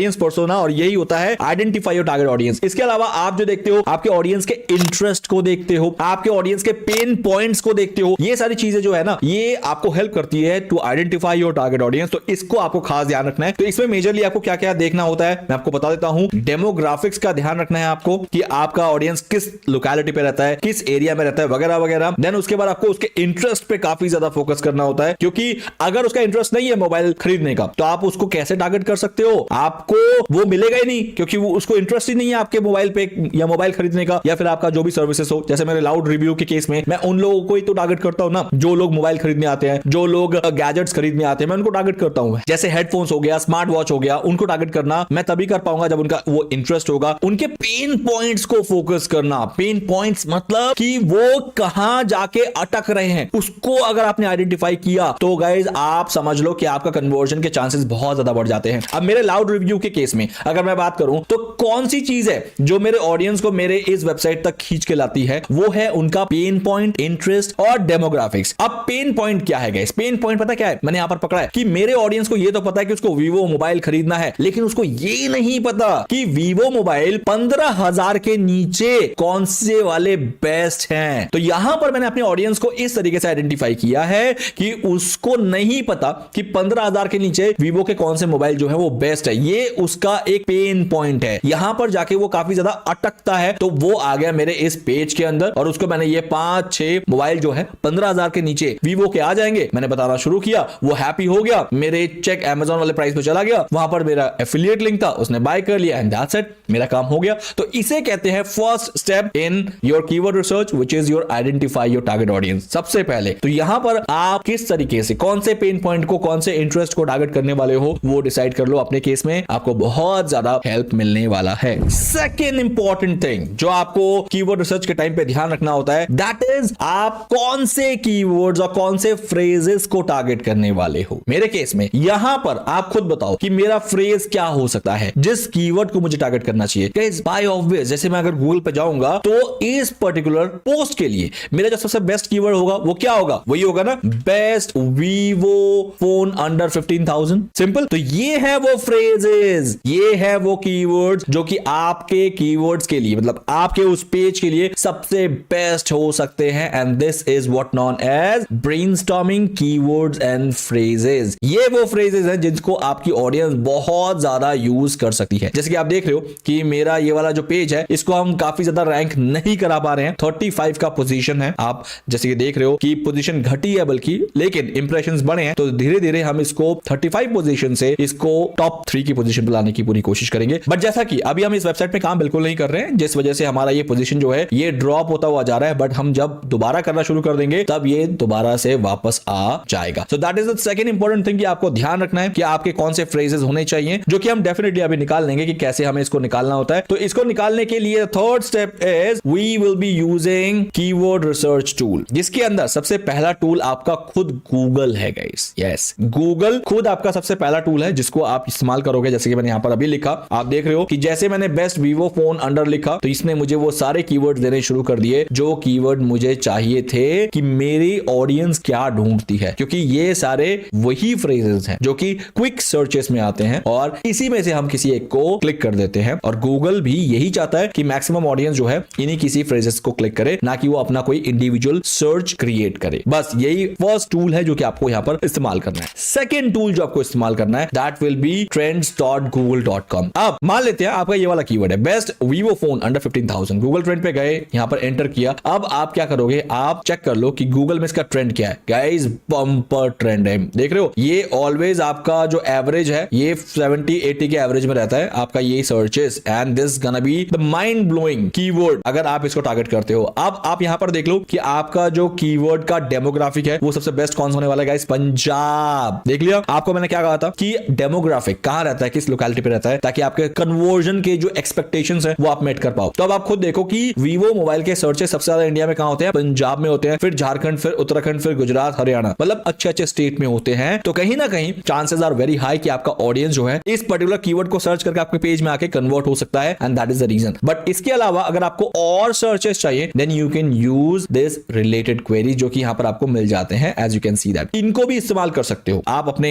कंटेंट के अंदर, ताकि आपको ये कीवर्ड्स का भी भी फायदा हो जाए, and this are the related keyword. तो ये सेकंड टूल है जिसको आप इस्तेमाल करोगे अपनी कीवर्ड रिसर्च के अंदर, and I would strongly recommend कि आपको इसको इस्तेमाल करना चाहिए। इसके अलावा आप यूज कर सकते हो गूगल कीवर्ड प्लानर टूल का। Let's go with Google keyword planner tool. ये वाला है जो कि आप इसको इस्तेमाल करेंगे और देन साइन इन करेंगे। आप किसी भी जीमेल अकाउंट से साइन इन कर सकते हो। इसके अंदर मेरा ऑलरेडी साइंड अप होगा क्योंकि मेरा ये अकाउंट गूगल पे चल रहा है, और यहां पर आप डिस्कवर न्यू कीवर्ड्स पे क्लिक करोगे। जैसे आप डिस्कवर न्यू कीवर्ड्स पे क्लिक करोगे, आपको क्या करना है, इसी कीवर्ड का इस्तेमाल करना है। जैसे एक सीड कीवर्ड का सबसे पहले आप इस्तेमाल करोगे। आपका सीड कीवर्ड क्या होगा, Vivo phone is your main seed keyword. तो आप यहां पर जाओगे, इसको कॉपी करोगे और सिर्फ वीवो फोन लिखोगे। ये हो गया seed keyword. Then click on get results. जैसे आप गेट रिजल्ट्स पे क्लिक करोगे, आपको मिल जाएगा वो सारे कीवर्ड्स जो कि आपको बता दिया जाएगा कि इन कीवर्ड्स को लोग सर्च करते हैं। As you can see that. तो कितने कीवर्ड्स लोग सर्च करते हैं, टोटल 2103 कीवर्ड ऐसे हैं जो कि वीवो से रिलेटेड हैं। बट अगेन, क्या ये वो कीवर्ड्स हैं जो कि आपको राइट ऑडियंस दे सकते हैं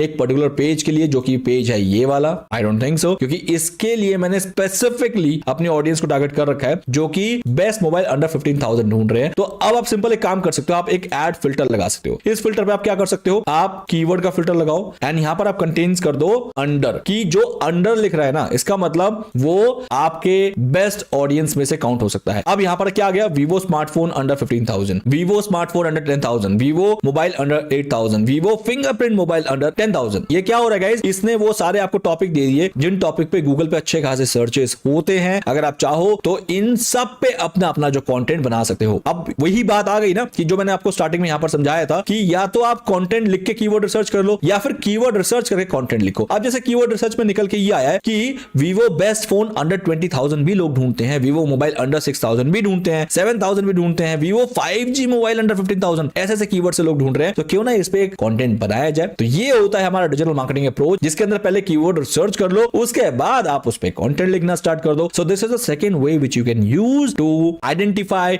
your target keywords. Then final मेरा एक पेड टूल है which is Semrush. Semrush definitely paid है, लेकिन अगर आप चाहो तो इसका फ्री वर्जन का लिंक मैंने नीचे डिस्क्रिप्शन में दे दिया है। आप चाहो तो उसका इस्तेमाल करके 14 डेज के लिए फ्री में सेमरश को यूज कर सकते हो, जिसमें सेमरश 14 डेज के अंदर आपको वो सारे कीवर्ड दे देगा जिसको आप डाउनलोड करके अपने पास रख लो और पूरे साल उसको यूज करते रहो। फिर भले ही 14 डेज के बाद अगर आपका ये बंद भी हो जाए तो आपको घबराने की जरूरत नहीं है, क्योंकि आपके पास एक्सेल फाइल के अंदर ये सारे जो कीवर्ड्स हैं वो अवेलेबल होंगे। अब आपको सेमरश पे जाना है, लेकिन ये ध्यान रखना वो 14 डेज का ट्रायल तभी मिलेगा जब आपके पास एक वीजा या मास्टर कार्ड हो, क्योंकि उसको आपको यूज करना है जब आप साइन अप करोगे। हाँ, भले ही उसमें पैसे नहीं कटेंगे, डोंट वरी अबाउट इट, लेकिन आपके पास एक वीजा और मास्टर कार्ड जरूर होना चाहिए। चलो अब मैं जल्दी से बताता हूं कि इस पे क्या करना होता है। आपको कीवर्ड मैजिक टूल पे जाना है और यहां पर आपको एक सीड कीवर्ड देना है। सीड कीवर्ड क्या है? सीड कीवर्ड है आपका वीवो मोबाइल, एंड देन आप इसको इंडिया के लिए सर्च कर रहे हो तो इंडिया, वरना जिस भी कंट्री के लिए सर्च कर रहे हो उस कंट्री का। अब वीवो मोबाइल इस सीड कीवर्ड पे, सीड कीवर्ड होता है जो कि मेन कीवर्ड, एक बीज होता है जो कि पूरे वृक्ष को जन्म दे सकता है। मतलब बहुत सारे पत्ते उस एक सीड से आ सकते हैं। सेम एक सीड कीवर्ड से आपके पास कितने कीवर्ड आ गए हैं? 25,000 कीवर्ड आ गए हैं, and this is what you have to do. तो वीवो मोबाइल प्राइस, ये प्रीमियम टूल है, तो इसके अंदर आप वॉल्यूम देख पा रहे हो, कीवर्ड डिफिकल्टी देख पा रहे हो, ये सारी चीजें आपके पास मिल जाती है। अब यहां पर सबसे बेस्ट बेनिफिट क्या होता है कि आपको कीवर्ड डिफिकल्टी डायरेक्ट मिल जाती है, जिससे आपको ये अंदाजा लग जाता है कि किस कीवर्ड पे मुझे काम करना चाहिए और किस कीवर्ड पे नहीं। जो कीवर्ड ये ग्रीन वाले हैं ना, इस पे काम करोगे तो ये बहुत इजी टू रैंक वाले कीवर्ड होते हैं, बट जो ये रेड वाले होते हैं ये बहुत टफ होते हैं। इस पे रैंक करना ऑलमोस्ट नामुमकिन होता है अगर आप नई वेबसाइट हो। लेकिन हाँ, अगर आपकी साइट की भी अथॉरिटी जो है वो काफी ज्यादा बढ़ गई है, क्योंकि आप 2, 3, 4 साल से ब्लॉगिंग कर रहे हो, तब आप इन पे काम कर सकते हो। बट इनिशियल डेज में इन पे काम करना बहुत मुश्किल होता है। लेकिन इनिशियल डेज में अगर आप ये ग्रीन वाले पे जाते हो तो ये काम आसान कर देता है। तो इसके लिए सिंपल मैं क्या करता हूं, मैं अब देखो 25,000 कीवर्ड पे काम करना इंपॉसिबल है, लेकिन मेरे पास कुछ फिल्टर्स है, उन फिल्टर्स का इस्तेमाल करके मैं यहां पर फायदा उठाता हूं। नंबर 1 फिल्टर, गाइस मैं उन कीवर्ड को ही लेना चाहूंगा जिसका मिनिमम सर्च वॉल्यूम 300 से स्टार्ट हो। तो मैंने यहां पर 300 पे क्लिक करके अप्लाई कर दिया। अब आप देखो 25,000 से वो सारे कीवर्ड हट गए जो कि 300 से नीचे का वॉल्यूम रखते थे सर्च का गूगल पे, क्योंकि 300 से नीचे के सर्च वाले वॉल्यूम कीवर्ड पे टारगेट करना इट्स यूजलेस, मेहनत भी बेकार जाएगी और ट्रैफिक भी नहीं आएगा। तो ऐसे कीवर्ड्स पे काम करने का कोई फायदा थोड़ी ना है। तो अब देखो यानी कितने कीवर्ड्स मेरे लिए यूजलेस थे, मेरे लिए तकरीबन 23,400 कीवर्ड यूजलेस थे। अब ये वो कीवर्ड आ गए जिन पे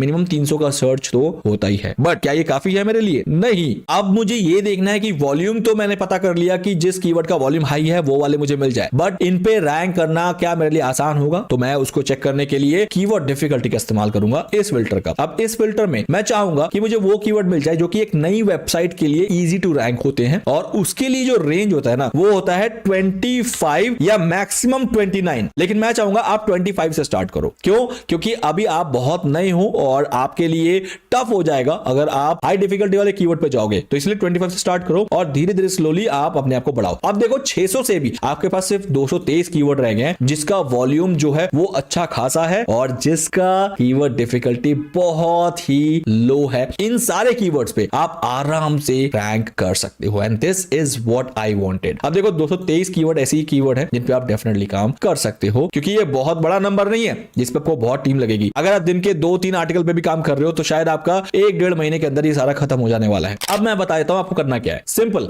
जैसे आपको ये कीवर्ड की पूरी लिस्ट मिल गई, अब आपके पास 14 डेज का ही सिर्फ ट्रायल पीरियड है बाकी, तो आप जल्दी से इसको कर लो डाउनलोड। जैसे आप डाउनलोड कर लोगे तो ये 223 कीवर्ड की ये सारी डिटेल आपके पास एक्सेल में डाउनलोड हो जाएगी, जो कि आप जब मर्जी इस्तेमाल करो। आप चाहे आपके पास सेमरश रहे ना रहे, doesn't matter, and then you can use all this keyword. तो ये है वो सारा तरीका गाइस जिसको हम कीवर्ड रिसर्च कहते हैं, और इसके लिए जो जो टूल्स का मैंने इस्तेमाल किया है, इन टूल्स का आप यहां पर इस्तेमाल कर सकते हो। अब मान लेते हैं मेरे पास 223 कीवर्ड है ना, तो मैं सबसे पहले इससे स्टार्ट करूंगा आर्टिकल लिखना, फिर इस पे आऊंगा, फिर इस पे आऊंगा, फिर इस पे आऊंगा। मैं डेली एक आर्टिकल इस पे लिखता रहूंगा एंड उसका एसईओ करता रहूंगा। तो इसे कीवर्ड रिसर्च का फर्स्ट स्टेप माना गया है। अब आप इस पे बेझिझक काम करना स्टार्ट कर दो एंड यू विल फील कि आप बहुत स्मूथली आगे बढ़ रहे हो। एक काम करते हैं, इस लिस्ट को मैं आपको डाउनलोड करके दिखा देता हूं ताकि आपके लिए चीजें इजी हो जाए। अब जैसे ये डाउनलोड कर लिया मैंने and then this is with you, आप देख पा रहे हो। लेट्स ओपन इट और ये सारा कीवर्ड आपके पास आ गया as you can see that. अब मैं क्या करूंगा, अब डेली में एक कीवर्ड लूंगा, उस पे आर्टिकल लिखूंगा और उस पे अपना काम शुरू कर दूंगा, उस पे एसईओ करना शुरू कर दूंगा। So this is known as keyword research. So guys, आशा करता हूं आपने कीवर्ड रिसर्च को बहुत प्यार से सीख लिया है और इसका फायदा अब आप लाइफ टाइम उठाने वाले हो, क्योंकि ऐसा देखा गया है कि अगर आप कीवर्ड रिसर्च नहीं करते हो ना, तो आपके 99% चांसेस होते हैं कि आप फेल हो जाओगे, क्योंकि मार्केट में कंपटीशन ही इतना है। लोगों ने इतनी वेबसाइट बना ली है और इतने कीवर्ड्स पर रैंक करना शुरू कर दिया है कि अगर आप रैंडमली आंख बंद करके कोई भी कीवर्ड को चूज करते हो और उस पर काम करते हो ना, तो 99% ये होता है कि आप फेल ही होगे, क्योंकि सिर्फ एक ही परसेंट ऐसे कीवर्ड है जो कि तुक्के में आपके पास आ जाता और आप उस पर काम करते और आप रैंक करते। लेकिन हमें ऐसा नहीं करना है, हमें ये एश्योर करना है कि हमें कीवर्ड पे रैंक भी आए और हम उससे ट्रैफिक भी लाए। तो इसका मतलब वॉल्यूम भी ज्यादा होना चाहिए और कंपटीशन भी कम होना चाहिए। इन दोनों का मिलन ही एक गोल्डन कीवर्ड को जन्म देता है और गोल्डन कीवर्ड निकालना हमने यहां पर सीख लिया है।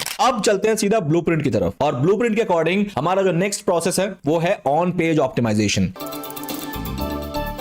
जैसे ही कीवर्ड रिसर्च करने के बाद हमने कीवर्ड्स निकाल लिए, अब उन कीवर्ड्स पे हमें डेली एक एक काम करना पड़ेगा ना। जैसे फॉर एग्जांपल एक कीवर्ड, दूसरा कीवर्ड, तीसरा कीवर्ड, चौथा कीवर्ड, इस तरीके से डेली एक कीवर्ड पिक करना है। मान लेते हैं एक कीवर्ड है XYZ। अब ये जो XYZ कीवर्ड है, इस कीवर्ड का करना क्या है, इस कीवर्ड को रैंक कराना है। रैंक किसको कराना है? कीवर्ड थोड़ी ना रैंक होते हैं, रैंक होता है कंटेंट। तो यानी अब हमें एक कंटेंट की जरूरत पड़ेगी और उसको भी ऑप्टिमाइज करेंगे, और वो कंटेंट जिस पेज में जाएगा उसको भी ऑप्टिमाइज करेंगे, और इस पूरे प्रोसेस को कहा जाता है ऑन पेज ऑप्टिमाइजेशन। तो आइए चलिए करके देखते हैं और इसका भी सीधा फायदा उठाते हैं मेरे लाइफ के एक्सपीरियंस के साथ। दोस्तों, ऑन पेज ऑप्टिमाइजेशन को दिखाने से पहले मैं आप लोगों को अपने कीवर्ड रिसर्च से उठाए हुए कुछ फायदे दिखा देता हूं, ताकि आपका मोटिवेशन अप रहे, ताकि आपको लगे ना कि जो चीज मैं सिखा रहा हूं उस चीज में दम है, उसमें बात जो है वो 100% सत्य है। तो वो चीज आप यहां पर देख लो। अब जैसे कि मैं लाउड रिव्यू के अपने एनालिटिक्स अकाउंट में हूं, लाइक ये सेमरश का एनालिटिक्स अकाउंट है जिसके अंदर मैं कीवर्ड्स की पोजीशन को ट्रैक कर सकता हूं। तो आप यहां पर देख रहे हो कि मेरे पास जो कीवर्ड्स हैं 471 कीवर्ड मेरे रैंक कर रहे हैं। यहां पर आप देख लो 471 कीवर्ड, जिसके अंदर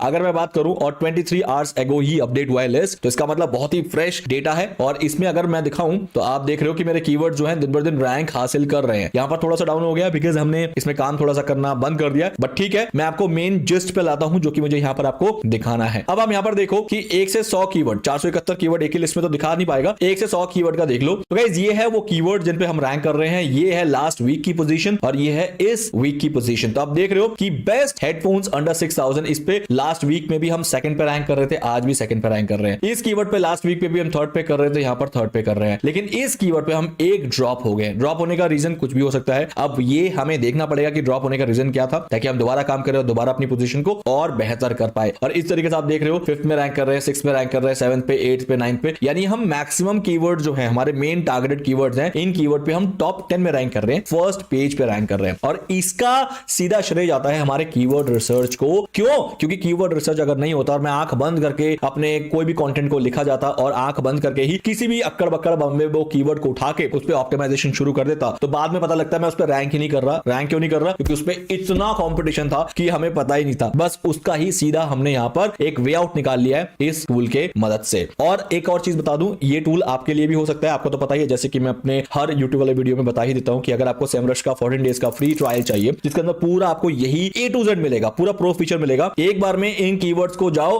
अपना यूज करो और इसको डाउनलोड कर लो। मतलब कीवर्ड मैजिक टूल में से वो सारा कीवर्ड डाउनलोड करके अपने पास रख लो। 14 डेज के बाद भले ही आप इसको डिसकंटिन्यू करना चाहो तो आप कैंसिल कर दो सब्सक्रिप्शन, तो आपका एक पैसा भी नहीं लगा और आपको ये पूरी डिटेल जो है ये मिल गई। तो इसका पूरा फायदा आप उठा सकते हो, डिस्क्रिप्शन में लिंक मैंने दे दिया है। तो अब चलते हैं मेन काम पे जो कि हमारा सेकंड स्टेप है, which is known as on page optimisation. तो उसके लिए सबसे पहले आप अपना डैशबोर्ड जो है लॉग इन कर लो और डैशबोर्ड में जाके मैं आपको ये प्रोसेस दिखाऊंगा। आपको भी यही चीज करना है। सबसे पहले आपके पास एक प्लगइन होगा विच इज रैंक मैथ। मेरे पास प्रो प्लगइन है गाइस, रैंक मैथ का प्रो है। आप चाहो तो इसका फ्री वर्जन भी इस्तेमाल कर सकते हो और अगर प्रो चाहिए तो सेशन में बने रहो, मैं आपको एक ऑप्शन दे सकता हूं जिसमें आपको प्रो भी मिल जाएगा और वो भी बहुत कम प्राइस के अंदर। मतलब समझो कि मैं आपका बेनिफिट करा सकता हूं। अब मेरे पास रैंक मैथ प्लगइन है, तो रैंक मैथ प्लगइन के अकॉर्डिंग आप यहां पर देख लो कि कितना ट्रैफिक जनरेट हो रहा है, कितने टोटल कीवर्ड्स हमारे रैंक कर रहे हैं, एवरेज पोजीशन क्या है हमारी, वगैरह वगैरह, ये सारी चीजें आप देख पा रहे हो। बट अभी फिलहाल हम ऑन पेज ऑप्टिमाइजेशन की बात कर रहे हैं। इसके लिए आपको सबसे पहले पोस्ट पे जाना है और आपको ऑल पोस्ट पे क्लिक करना है। यहां पर मैं आपको दिखा रहा हूं कि कौन से पोस्ट जो है हमारे लिखे जा चुके हैं। अब हम उसी पे ही आपको ऑन पेज ऑप्टिमाइजेशन करना सिखाएंगे। सबसे पहले मान लेते हैं कि मेरा एक कीवर्ड है which is known as best mobile with 12 GB RAM in India. मैं इसको ओपन कर लेता हूं और इस पे ही हम ऑन पेज ऑप्टिमाइजेशन को सीखने वाले हैं। सो मैं एलिमेंटोर में काम करता हूं क्योंकि एलिमेंटोर में मुझे बहुत सारे डिजाइनिंग फीचर्स मिल जाते हैं। मैं अपने पेज को अपने अकॉर्डिंग जो है वो बना सकता हूं, कस्टमाइज कर सकता हूं। बस यही फायदा होता है, गुटेनबर्ग एडिशन में इतना ज्यादा आप कस्टमाइजेशन नहीं कर सकते हो। तो अब जल्दी से मैं आपको बताता हूं कि हमें क्या करना है। देखो ये जो कंटेंट है, ये कंटेंट मैंने यहां पर लिखा है, as you can see that. तो ये कंटेंट एलिमेंटोर में मैंने लिखा है, लेकिन ये कंटेंट में आपको मेजरली काम क्या करना है। आपको कंटेंट तो आपको लिखवाने के लिए मैं आपको दूसरा एक वीडियो दे दूंगा कि कंटेंट कैसे लिखा जाता है। मान लेते हैं कि अभी हमारा कंटेंट जो है ये लिखा जा चुका है। सीधा आते हैं हम रैंक मैथ के प्लगइन में जो कि ये है SEO। आप देख रहे हो, तो यहां पर हमें मेजरली फोकस करना है।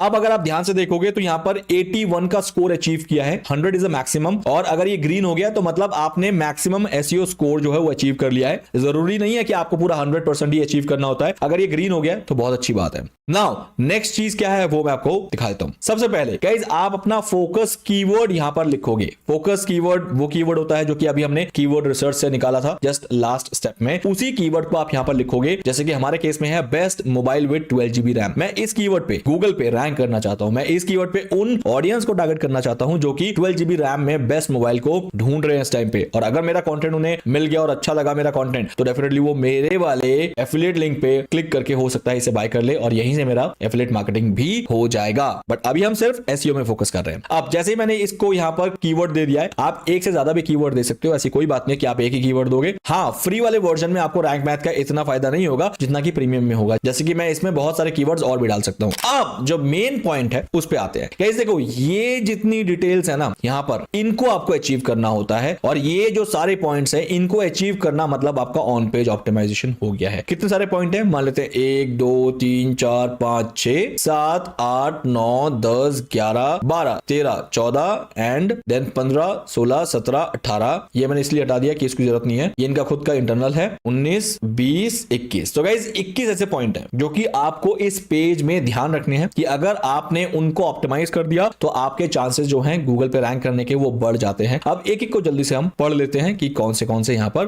वो पॉइंट्स हैं जो हमें कवर करने हैं। सो गाइस सबसे पहले हम स्टार्ट करेंगे बेसिक SEO से। अब ये बेसिक SEO का मतलब क्या होता है, इसके बिना SEO माना ही नहीं जाएगा। मतलब इतना तो करना मैंडेटरी है, उसे कहते हैं बेसिक। एंड बेसिक का वर्ड जो है ना ये डिराइव हुआ है बेस से, कि बेस जो है ना SEO का वो ये कुछ पॉइंट्स है कि आपको इनको ध्यान रखना है। अगर आप इनको ध्यान नहीं रखते हो तो आप जितना मर्जी और बाकी चीजें कर लो, आपका कभी भी ये कंटेंट रैंक नहीं करेगा। तो ये बेसिक पॉइंट्स हैं, इनको तो कवर करना ही करना है। तो चलो मैं आपको समझा देता हूं कि इनको कवर करने के लिए, जो कि आपको मेरे केस में दिख रहे होंगे कि ये सारे ग्रीन टिक है, एक रेड टिक है, उसका सिग्निफिकेंस ये है कि हमने उसको कवर नहीं किया है, और ग्रीन वाले मतलब जो है हमने उनको कवर किया है और वो मेट भी हो गए हैं as per the optimisation rule. कैसे करते हैं, चलो सबसे पहले अगर मैं आपको अपने ब्लूप्रिंट में ले जाऊं तो ऑन पेज ऑप्टिमाइजेशन में वेब पेज ऑप्टिमाइजेशन का पहला काम क्या था, मेटा टैग्स। तो यहां पर मेटा टैग्स को ऑप्टिमाइज करना यहां पर आपको सिखाया जाएगा। तो एक्चुअली रैंक मैथ का मेजर काम क्या पता आपको, रैंक मैथ कोई जादुई टूल नहीं है जो आपको एसईओ करके दे देगा, आपको ये बताएगा कि आपने कितना अच्छा किया और कितनी चीज रह गई ये करनी, वो कर लो। तो रैंक मैथ का काम है कि करना आपको ही पड़ेगा, ये सिर्फ बताता रहेगा ठीक है ये अच्छा हो गया, ये ठीक हो गया, ये आपने कवर कर लिया, अब ये नहीं कवर किया जल्दी से इसको कवर कर लो बस। लेकिन जानना आपको ही है, करना आपको ही है कि कौन सी चीजों को करना पड़ता है। जैसे मैंने यहां पर लिखा था मेटा टैग्स कि इसको ऑप्टिमाइज करना है, हेडर टैग्स इसको ऑप्टिमाइज करना है, पोस्ट टैग्स इसको ऑप्टिमाइज करना है, ये सारे जो हमने लिखे थे यही चीज बताएगा कि हमें ये सारी चीजें कवर करनी है। एग्जांपल के तौर पे तो ये मेटा टैग्स होता क्या है आइए चलिए समझाता हूं। अगर मैं गूगल पे जाऊंगा,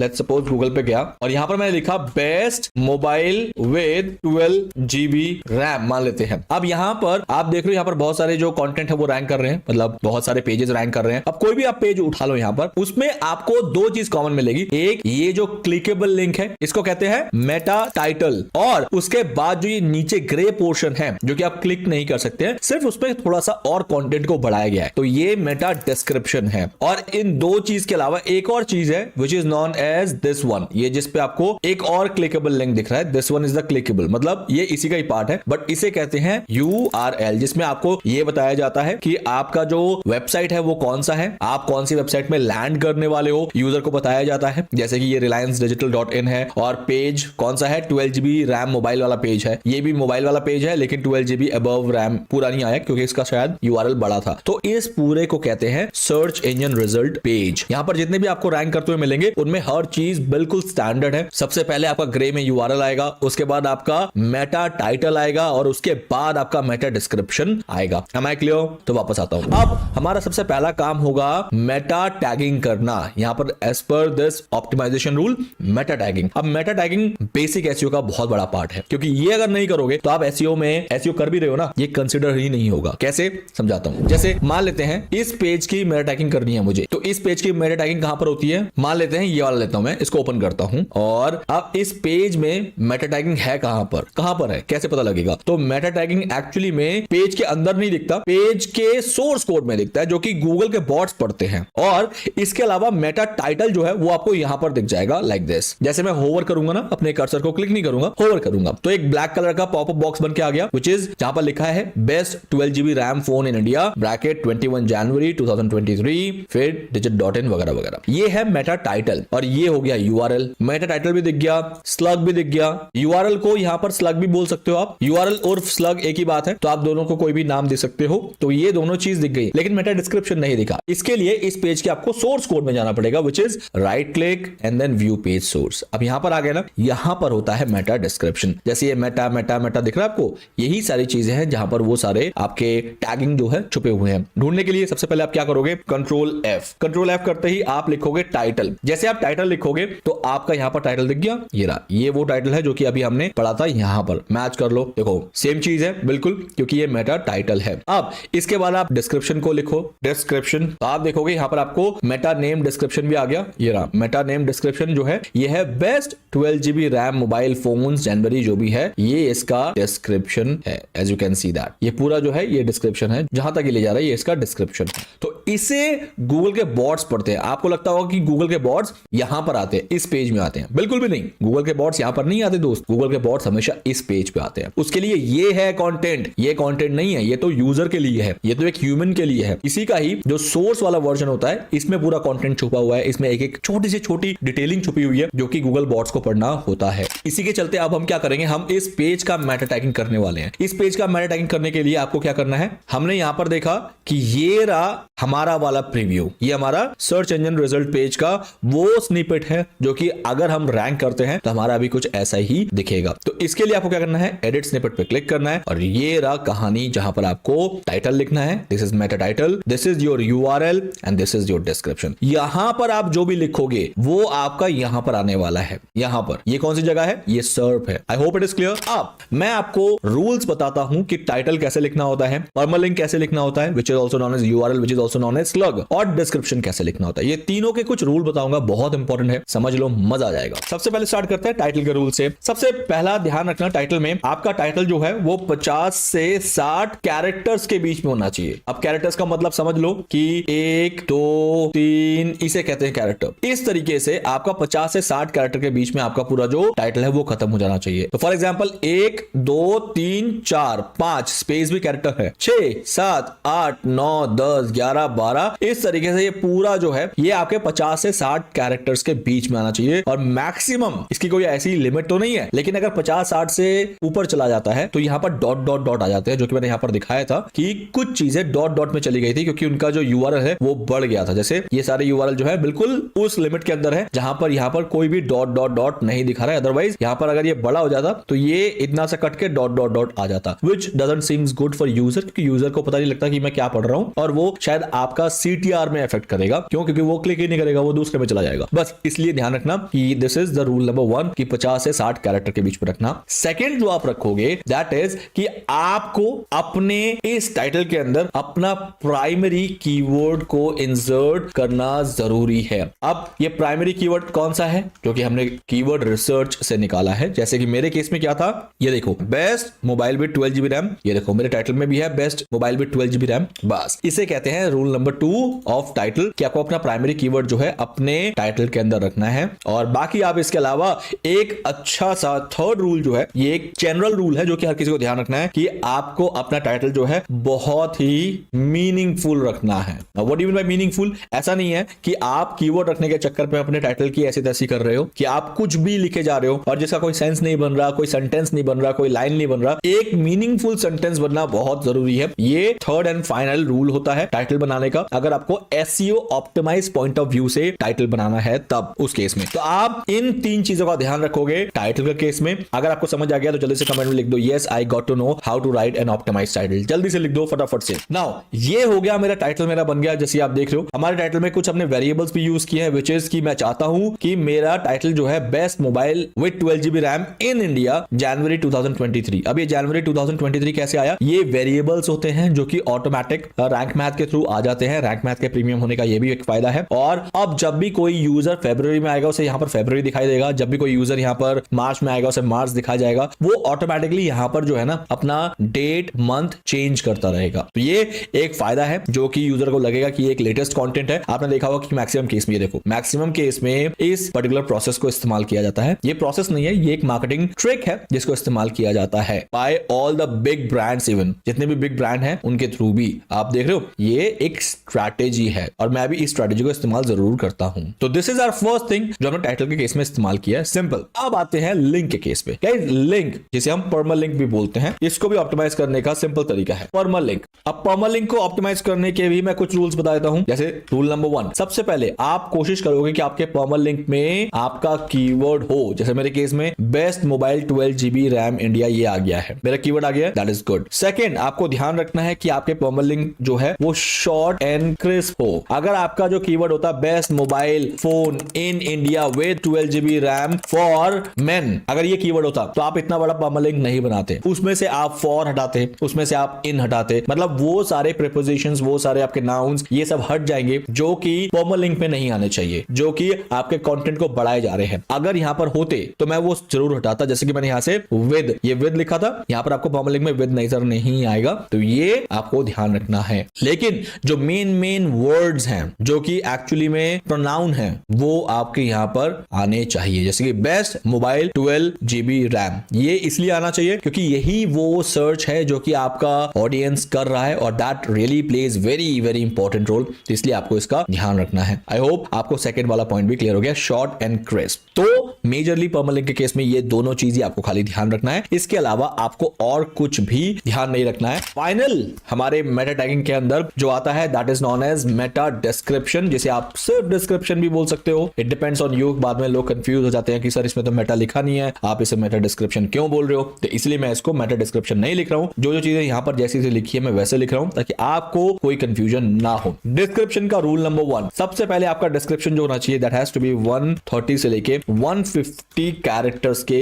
बीच में होना चाहिए। आप यहां पर पढ़ सकते हो कैरेक्टर लिमिट कितनी है, 1 2 3 4 इस तरीके से आप अगर लगाओगे तो मैंने भी इसको 130 से 150 कैरेक्टर के बीच में ही लिखा है। That is number 1। नंबर 2, इसके अंदर नो मैंडेटरी कि आपका प्राइमरी कीवर्ड आए। इसमें प्राइमरी कीवर्ड अगर नहीं भी आ रहा है तो चलेगा, आप प्राइमरी कीवर्ड दोगे तो भी चलेगा, लेकिन कोई मैंडेटरी नहीं है कि आपको प्राइमरी कीवर्ड देना है। अगर आपका सेंटेंस बन रहा है तो देना। मैंने क्या किया है, मैंने सेंटेंस ही ऐसा बनाया कि मैंने प्राइमरी कीवर्ड मेरा आ गया तो इसलिए मैंने दे दिया। अगर नहीं आता तो मैं नहीं देता। लेकिन अगर आप प्राइमरी कीवर्ड नहीं देना चाहते हो, फॉर एग्जांपल आपको वो बहुत ज्यादा मोनोटोनस नहीं बनाना कि हर जगह जगह यही कीवर्ड बार बार कैसे आ रहा है, तो आप इसका LSI भी इस्तेमाल कर सकते हो, आप इसका सेकेंडरी कीवर्ड भी इस्तेमाल कर सकते हो। अब सेकेंडरी कीवर्ड और LSI में क्या फर्क होता है मैं आपको बता देता हूं। जैसे best mobile with 12GB RAM, ये एक प्राइमरी कीवर्ड है। इसका LSI क्या बन सकता है? LSI के लिए आप बहुत सारे LSI जनरेटर के ऐसे टूल इस्तेमाल कर सकते हो। गूगल पे जाकर आप लिखना LSI जनरेटर तो आपको दे देगा। तो best mobile with 12GB RAM की जगह आप लिख सकते हो mobile which has 12GB RAM या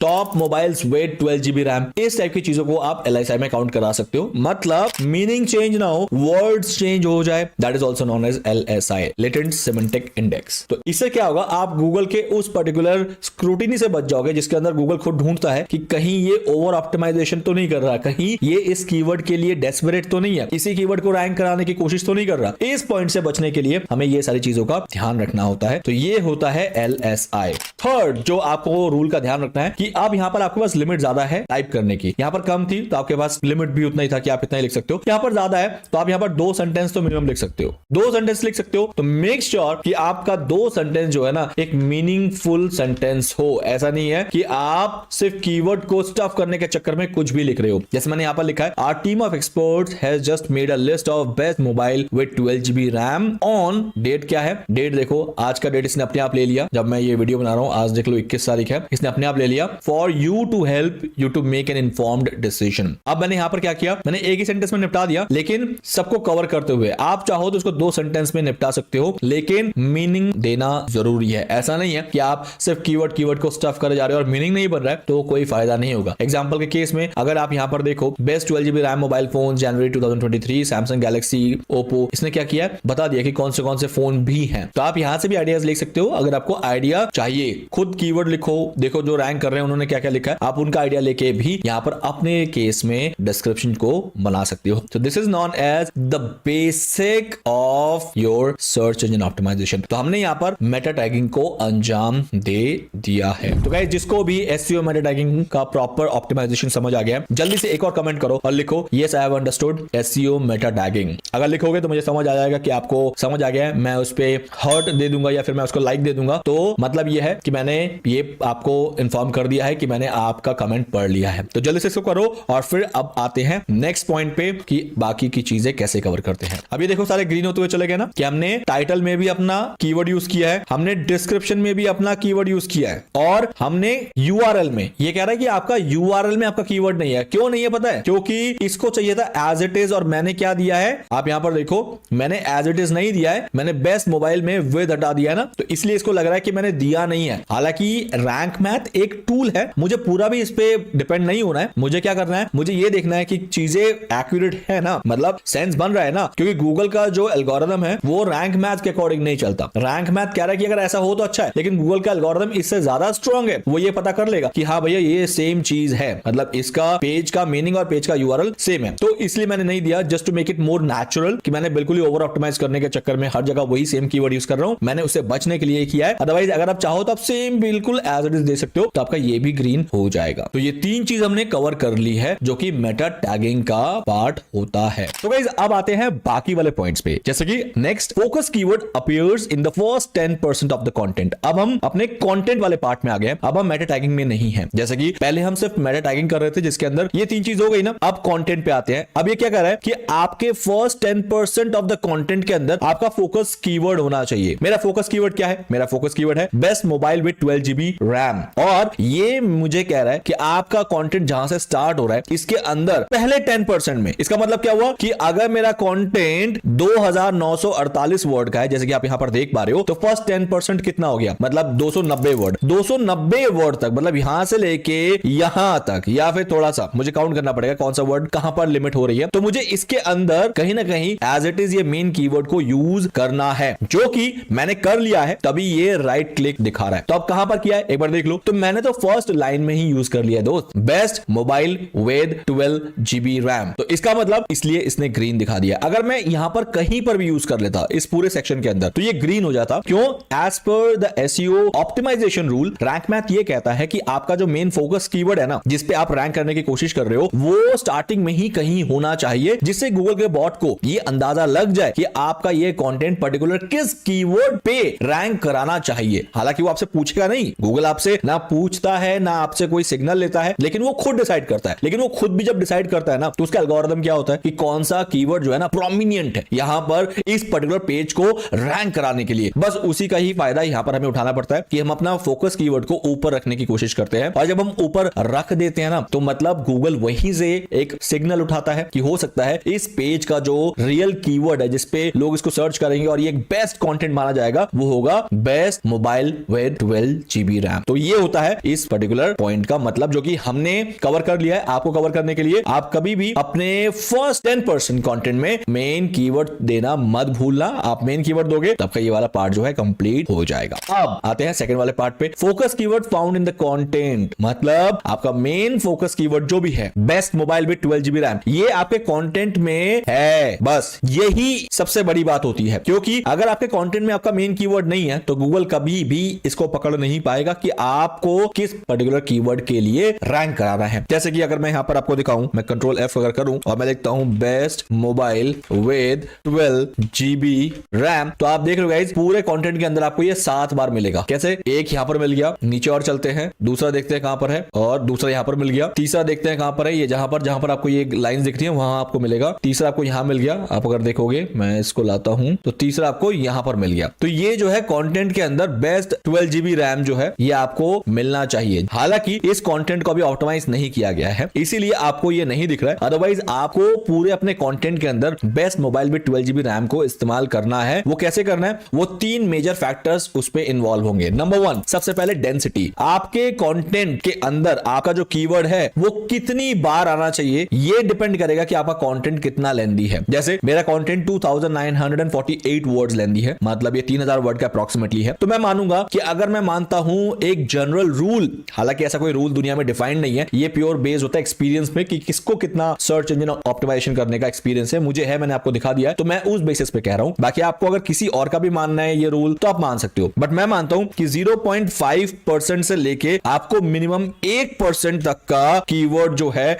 डेंसिटी मेंटेन करना चाहिए। अब डेंसिटी कहोगे तो कहोगे क्या? जैसे फॉर एग्जांपल मेरा 3000 वर्ड है, 3000 वर्ड का 0.5% कितना होगा? कैलकुलेटर कर लेते हैं, और 0.5 डिवाइड बाय 100 मल्टीप्लाई बाय 3000, तो मुझे 15 बार मिनिमम कीवर्ड को यूज करना है, और मैक्सिमम फॉर एग्जांपल मुझे और ज्यादा जरूरत पड़ रही है कीवर्ड को यूज करने की, तो मैक्सिमम 30 बार मुझे यूज करना है। तो इतना तो कीवर्ड मुझे अपने पूरे कंटेंट के अंदर इस्तेमाल करना ही है, अगर मुझे अपने इस कीवर्ड का प्रोमिनेंस क्रिएट करना है, इस कीवर्ड का। अदरवाइज गूगल को लगेगा कि ये कीवर्ड आपके लिए प्रोमिनेंट नहीं है। प्रोमिनेंट मतलब बहुत ज्यादा महत्वपूर्ण नहीं है। तो प्रोमिनेंस बस यही प्रूफ होता है कि आपको ज्यादा से ज्यादा गूगल को ये दिखाना होता है कि ये वाला कीवर्ड अगर बार बार यूज हो रहा है तो मतलब कहीं ना कहीं हाँ ये इस कीवर्ड पे ये रैंक करने के चांसेस रखता है। तो 15 मिनिमम बार, हालांकि ये कंटेंट खाली 7 बार दिख रहा है आपको, और 7 बार भी कंटेंट के अंदर नहीं है, एक यहां पर है, एक यहां पर है, और एक यहां पर है, 3 ही है कंटेंट के अंदर। तो मिनिमम तो 15 बार देने हैं मुझे, और 12 बार यूज करने हैं। तो अब जो 12 बार यूज करने हैं वो 12 बार कैसे यूज करने हैं, उसके लिए हम जो यूज करेंगे that is known as placements. अब प्लेसमेंट्स एक रूल है गाइस, आपके कंटेंट के अंदर कीवर्ड को इस्तेमाल करने का। प्लेसमेंट एक बहुत ही बेहतरीन तरीका है जो कि आपको अपने कंटेंट के कीवर्ड को कहां यूज करना है इसको समझाने में हेल्पफुल होगा। तो आप सही से समझने की कोशिश करो। प्लेसमेंट में मैं जो अपने एक्सपीरियंस बेस पे कह सकता हूं कि आपको कहां कहां यूज करना है, वो ये है कि अगर आप 15 कीवर्ड मिनिमम तो आपको यूज करना ही है अगर आपको अपना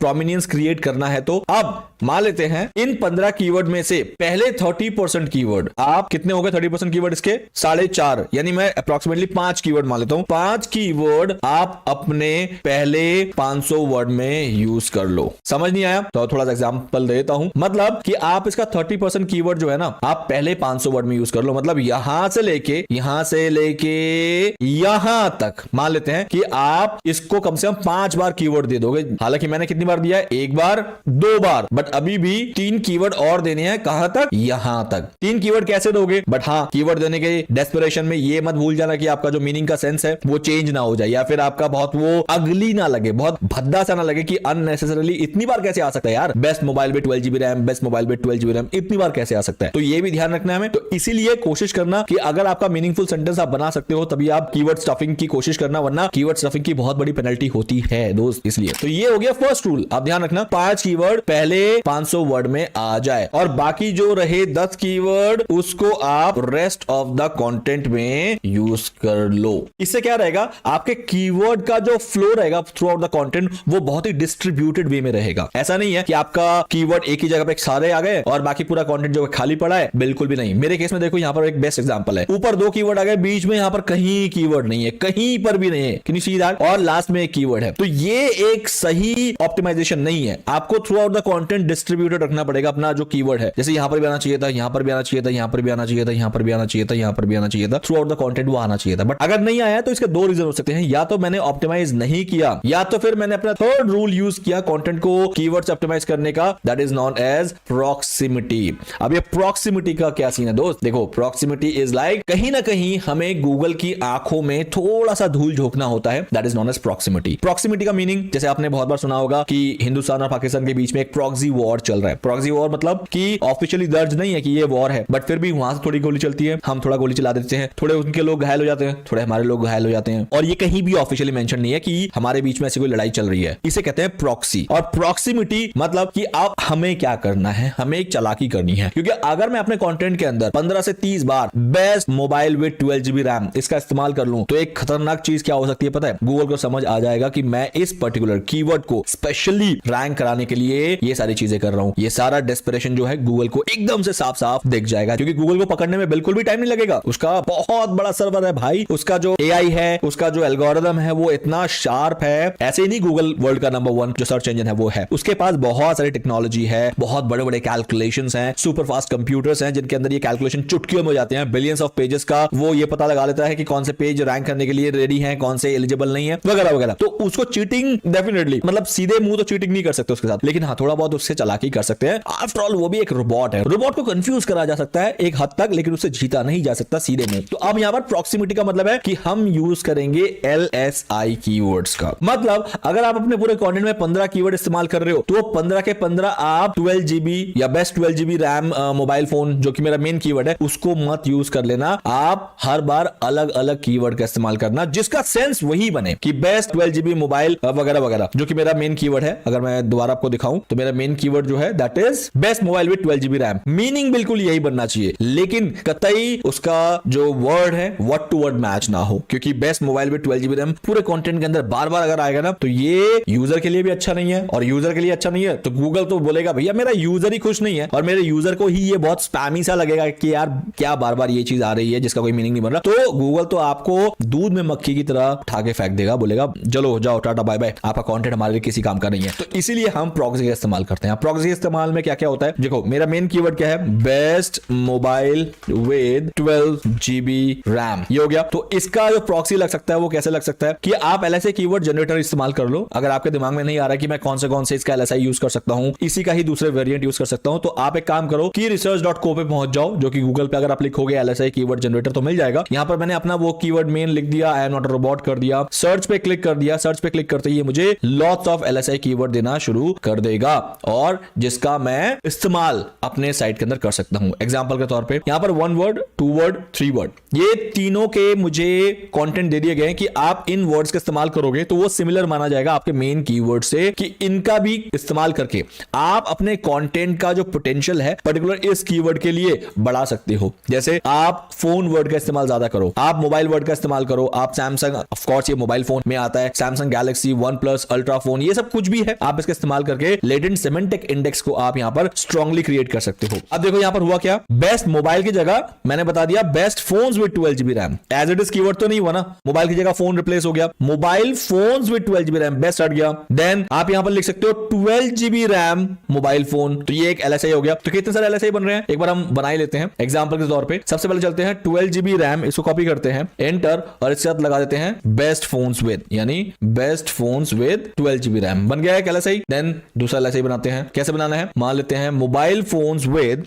12 GB RAM, 12 GB RAM like this. एक और बना लेते हैं mobile phones 12 GB RAM, 12 GB RAM mobile phone like this. तो गाइस देखो हमारा जो मेन कीवर्ड था वो क्या था, best mobile with 12 GB RAM. अब इसके 3 LSI बन गए, देखो best phones with 12 GB RAM, mobile phones with 12 GB RAM, 12 GB RAM mobile phone. तो गाइस ये इस तरीके से आप LSI का इस्तेमाल कर सकते हो जगह जगह पे। अब आप जितना मर्जी कंट्रोल F कर लो और आप लिख के देख लो, आपको ये चीज नहीं मिलने वाली एज इट इज। बस यही गूगल के बॉट जो है वो कंफ्यूज हो गए कि हम सेम कीवर्ड पे डेस्परेट नहीं हो रहे कि हमें इस पे रैंक करना है। अब मैं आपको जादू दिखाना चाहता हूं। जैसे मान लेते हैं अगर मैं यहां पर सिर्फ रैम लिखूं, रैम 42 बार है। वाई? मैंने हर बार 12 GB बेस्ट मोबाइल में 12 GB रैम को यूज नहीं किया है, मैंने यहां पर प्रॉक्सी का इस्तेमाल किया है। तो आप देख रहे हो कि जगह जगह आपको प्रॉक्सी मिल जाएंगी। ये वाला देखो रैम तो है लेकिन एज इट इज वर्ड नहीं है। जैसे ये 12 GB रैम, सिर्फ इतना वर्ड भी जो है ना ये प्रॉक्सी है। इसके अलावा कहां प्रॉक्सी है? देखो विद 12 GB रैम आ गया ना, तो ये विद 12 GB रैम भी मेरा ही कीवर्ड है। और इसके अलावा और दिखाते हैं RAM, then RAM 12 GB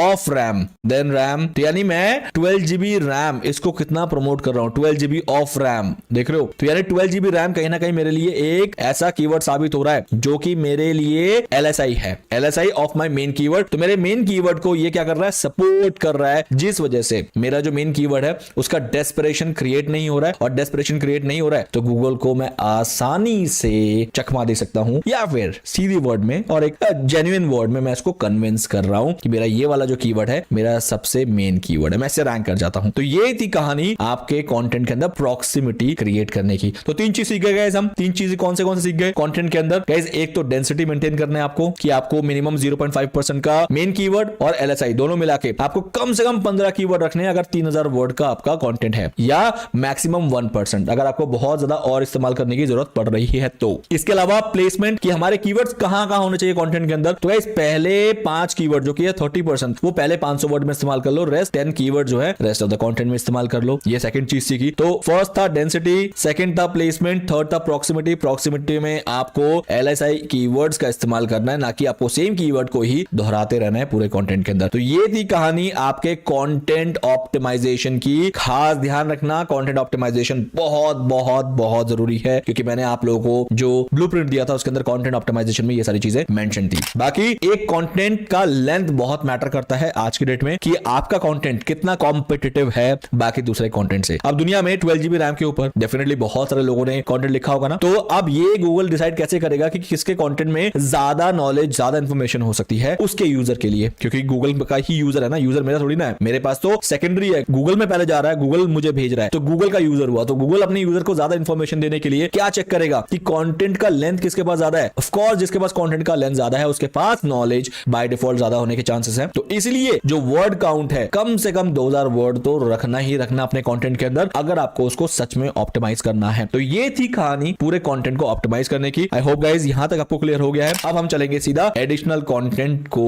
optimise करने के लिए। एडिशनल पॉइंट्स आपको देख रहे हैं कितने सारे हैं, और इसमें से 4 एरर दिखा रहा है कि 4 चीज हमने ऑप्टिमाइज नहीं की। कर लो, क्योंकि उसको भी गूगल के बॉट्स चेक करते हैं और उस अकॉर्डिंग ही आपको रैंकिंग देते हैं। एग्जांपल के तौर पे 1 2 3 4 5 6 7 8 9, तो 9 में से ये 5 जो है ये ऑप्टिमाइज्ड है ग्रीन वाले, लेकिन 4 जो है ये ऑप्टिमाइज्ड नहीं है। तो अब पहले हम देखते हैं कि जो ग्रीन वाले हैं वो क्या है, और फिर हम जो रेड वाले हैं उनको ऑप्टिमाइज कैसे करना है वो देख लेते हैं। जैसे focus keyword found in the sub headings, इसका मतलब ये है कि सब हेडिंग्स जो ये हमारे पास हैं, ये ऑरेंज कलर के जितने भी बोल्ड कलर के आपको कंटेंट दिख रहे हैं, ये सब हेडिंग्स होता है। सब हेडिंग के नीचे एक छोटा सा ये होता है, ये कंटेंट होता है, ये पैराग्राफ्स होते हैं। तो ये सब हेडिंग्स, आपको अपने सब हेडिंग्स में से किसी एक या दो में अपना फोकस कीवर्ड देना होता है। तो हमने भी दिया है, तभी ये यहां पर ग्रीन टिक हुआ है। Can you see that? अब ये ग्रीन टिक जो हुआ है ना, इसका रीजन कि कहीं ना कहीं हमने अपना फोकस कीवर्ड जरूर दिया होगा। लाइक दिस, ये देखो एक सब हेडिंग है, ये best mobile with 12 GB RAM, ये सब हेडिंग में हमने फोकस कीवर्ड को दे दिया है। यहां से इसको ग्रीन मान लिया गया है, इसको ऑप्टिमाइज मान लिया गया है। आई होप गाइस ये पॉइंट क्लियर हो गया कि आपको अपने सब हेडिंग्स चाहे जितने मर्जी हो, नो मैटर, आपको मिनिमम 1 या 2 में अपने मेन फोकस कीवर्ड को रखना है। और ये भी बिल्कुल मत करना कि आपने हर सब हेडिंग में अपना जो फोकस कीवर्ड है वो दे दिया है, बिल्कुल भी नहीं। जैसे ये H1 है मेरा हेडिंग 1 और ये हेडिंग 2, लेकिन हमने हेडिंग 3 में जाके हमने अपना जो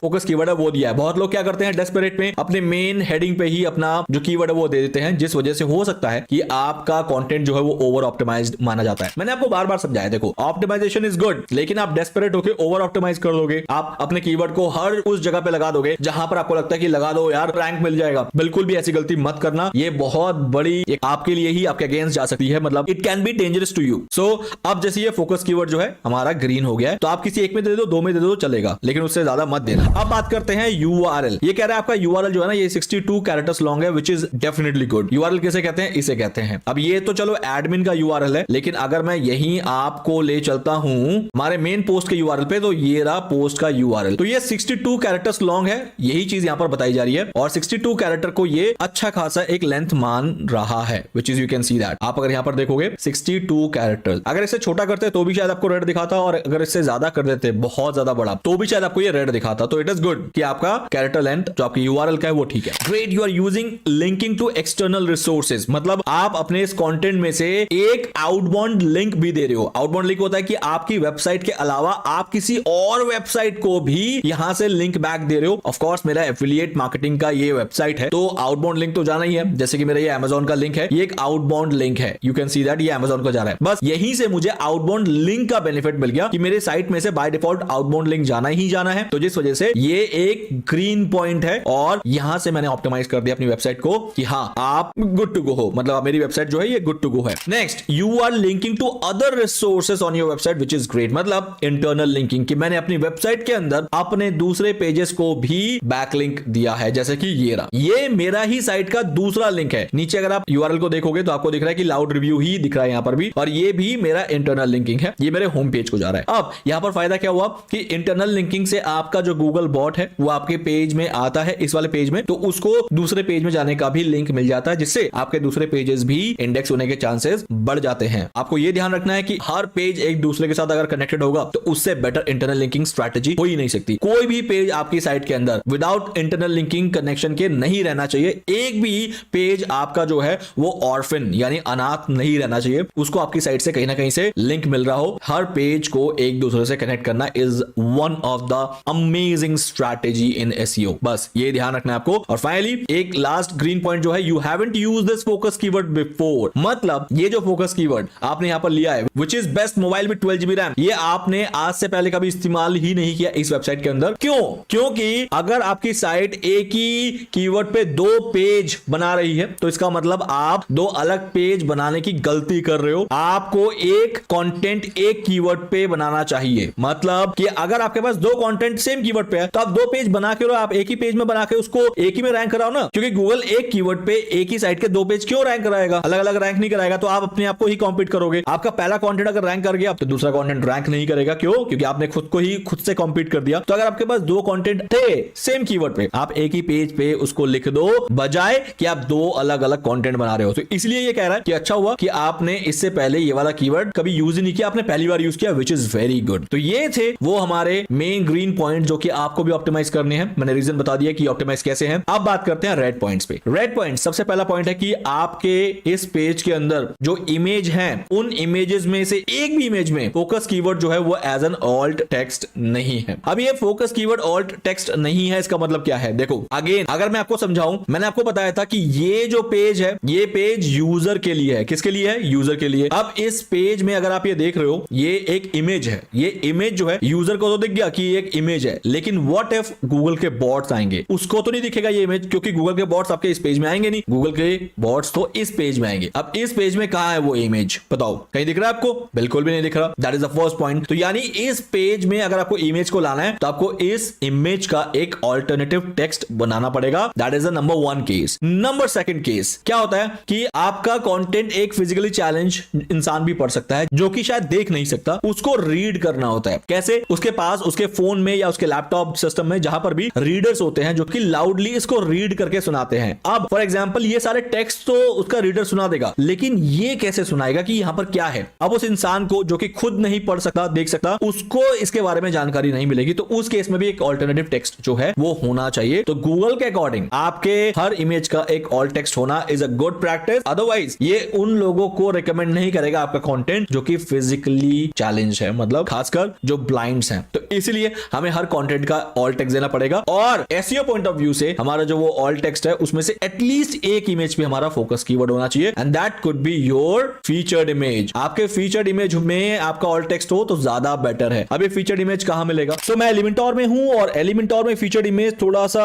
अलग जगह पे मिलता है जो कि नॉर्मल गुटेनबर्ग एडिशन में वर्डप्रेस के नहीं मिलता है। तो अगर आपको एलिमेंटोर में फीचर्ड इमेज लगाना है तो आपको इस सेटिंग्स पे आना पड़ेगा और ये रहा फीचर्ड इमेज। और अब अगर मैं इसको क्लिक करता हूं तो आप देखोगे कि यहां पर पर एक ऑल्ट टेक्स्ट है और यहां पर ऑल्ट टेक्स्ट की जगह मैंने अपना मेन कीवर्ड जो है उसे पेस्ट कर दिया है। और मेरा मेन कीवर्ड क्या था आप सबको भली बात ही पता है, which is best mobile with 12GB RAM. और जैसे मैंने इसको अपडेट किया और इंसर्ट मीडिया पे क्लिक किया, नाउ मेरे अकॉर्डिंग फीचर्ड इमेज में मेरा फोकस कीवर्ड का ऑल्ट टेक्स्ट जो है मैंने दे दिया है। अब जल्दी से एसईओ में चलते हैं और देखते हैं कि क्या ये ग्रीन हुआ। एंड वेट, यस गाइस, ये ग्रीन हो गया है। As you can see that कि इसने फोकस कीवर्ड को ऑल्ट टेक्स्ट में देख लिया है और ये इस तरीके से ग्रीन हो गया है। तो this is what is known as alt text. आपको क्या करना है, आपको अपने साइट के या अपने वेब पेज के जिस पेज पे काम कर रहे हो उस पे एक भी इमेज को विदाउट ऑल्ट टेक्स्ट नहीं रखना है। अब यहां पर जो ऑल्ट टेक्स्ट है गाइस मुझे वही देना है जो कि एक्चुअल इमेज है। यहां पर मैं कोई भी गलती नहीं कर सकता, यहां पर मैं कोई भी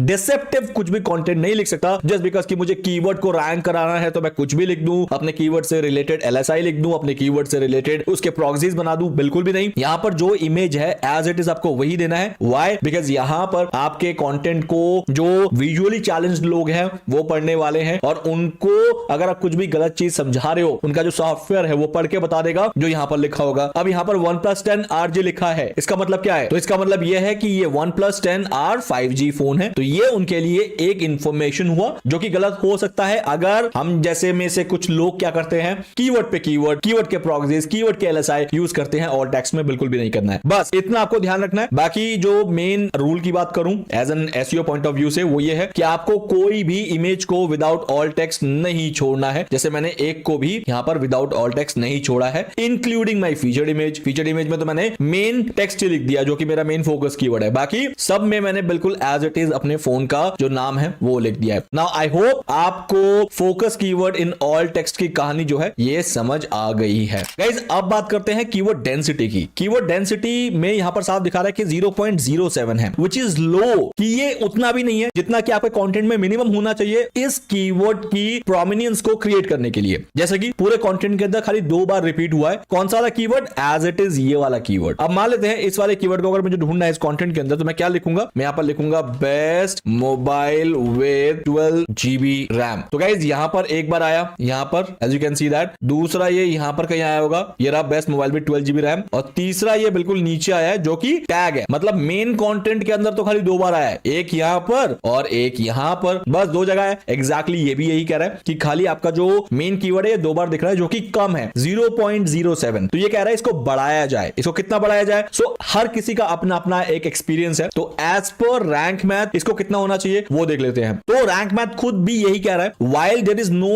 perfect keyword density, a keyword density of 1 to 1.5% is sufficient in most cases। मतलब आपका 1% से 1.5% होना चाहिए, जो कि तकरीबन मैंने भी आपसे वही किया था कि 0.5 से लेके आप 1% तक यूज कर सकते हो। मैं 1.5% तक भी नहीं जाना चाहूंगा फॉर मेन फोकस कीवर्ड, मतलब एज इट इज कीवर्ड। अब यहां पर टोटल कितना वर्ड है सबसे पहले ये पता लगाते हैं। तो गाइस यहां पर टोटल वर्ड है हमारे 2948 यानी 2948। तो जल्दी से कैलकुलेशन को कर लेते हैं। कैलकुलेशन के लिए मैं यहां पर ओपन करना चाहूंगा अपना कैलकुलेटर और कैलकुलेटर में मैं लिखूंगा 2948 मल्टीप्लाई बाय 1%। तो ये आ गया 29.48। मैं राउंड फिगर में इसको 29 लेता हूं। सो जहां पर मात्र 2 टाइम्स रिपीट हुआ है वहां पर 29 टाइम्स होना चाहिए, बट ये बहुत रिस्की हो जाएगा कि 29 टाइम्स लेना। आप अगर मेरे अकॉर्डिंग चलोगे, मेरे एक्सपीरियंस के according, so guys 29 times will be too high. तो मैं कहूंगा 2948 मल्टीप्लाई बाय आप इसको 0.5% कर दो and that could be 15 enough है। आप 15 बार इसको रिपीट कर दो, आप देखना कि आपका best mobile with 12GB RAM इस कीवर्ड का प्रोमिनेंस इस पेज में आ जाएगा। That is this one. am I clear? अब इसको करना कैसे है? देखो अभी तो जस्ट बिकॉज मतलब मैं सेव नहीं करूंगा बट मैं दिखा देता हूं करके। अब जैसे इसको मैंने कॉपी कर लिया और कॉपी करने के बाद मैं इसको जगह जगह खाली पेस्ट कर रहा हूं आपके सामने, जस्ट फॉर द पर्पस कि मैं आपको दिखा पाऊं कि ये चीज कैसे काम करती है। Let's do one thing guys, इसको यहां से कर लिया कॉपी, ये मेरा मेन कीवर्ड है ना, तो कॉपी हो गया। अब मैं इसको जगह जगह ऐड कर देता हूं आपके लिए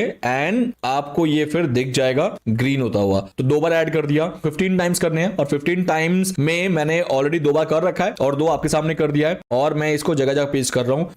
5 हो गया टोटल, 6 7 8, ये मैं रैंडम कर रहा हूं जस्ट आपको दिखाने के लिए कि कंटेंट के अंदर कहां का कीवर्ड आना चाहिए। 9 10 11 12 13 14 एंड फॉर एग्जांपल 15 कर दिए। सो गाइस नाउ अब मैं एसईओ में चलूंगा एंड विल सी कि 3 में से एक एरर हट गया। कौन सा एरर हट गया guys? Now keyword density is 0.50। The focus keyword and combination appears 15 times, क्योंकि मैंने आपके आंखों के सामने इसको 15 टाइम कर दिया है। सो this is what I am talking about कि आपको अपना जो फोकस कीवर्ड है उसको एटलीस्ट 0.5% जो है वो रिपीट करना चाहिए as per this particular knowledge. I hope guys आपको ये वाला पॉइंट बिल्कुल क्लियर हो गया। हालांकि हमने इसको पहले भी कवर किया था, लेकिन अब आपको प्रैक्टिकल भी देखने को मिल गया है। अब जल्दी से चलते हैं। We have found 8 outbound links in your content and all of them are no follow. इसका क्या मतलब है? इसका सिंपल मतलब है कि यहां पर अगर आप कोई भी आउटबाउंड लिंक दे रहे हो, आउटबाउंड लिंक कौन सा लिंक होता है? जो कि आपकी साइट से बाहर जा रहे हैं। तो मैं डेफिनेटली एक एफिलिएट मार्केटर हूं, तो मेरा ये एफिलिएट मार्केटिंग का लिंक है और ये एफिलिएट मार्केटिंग का जो लिंक है इसको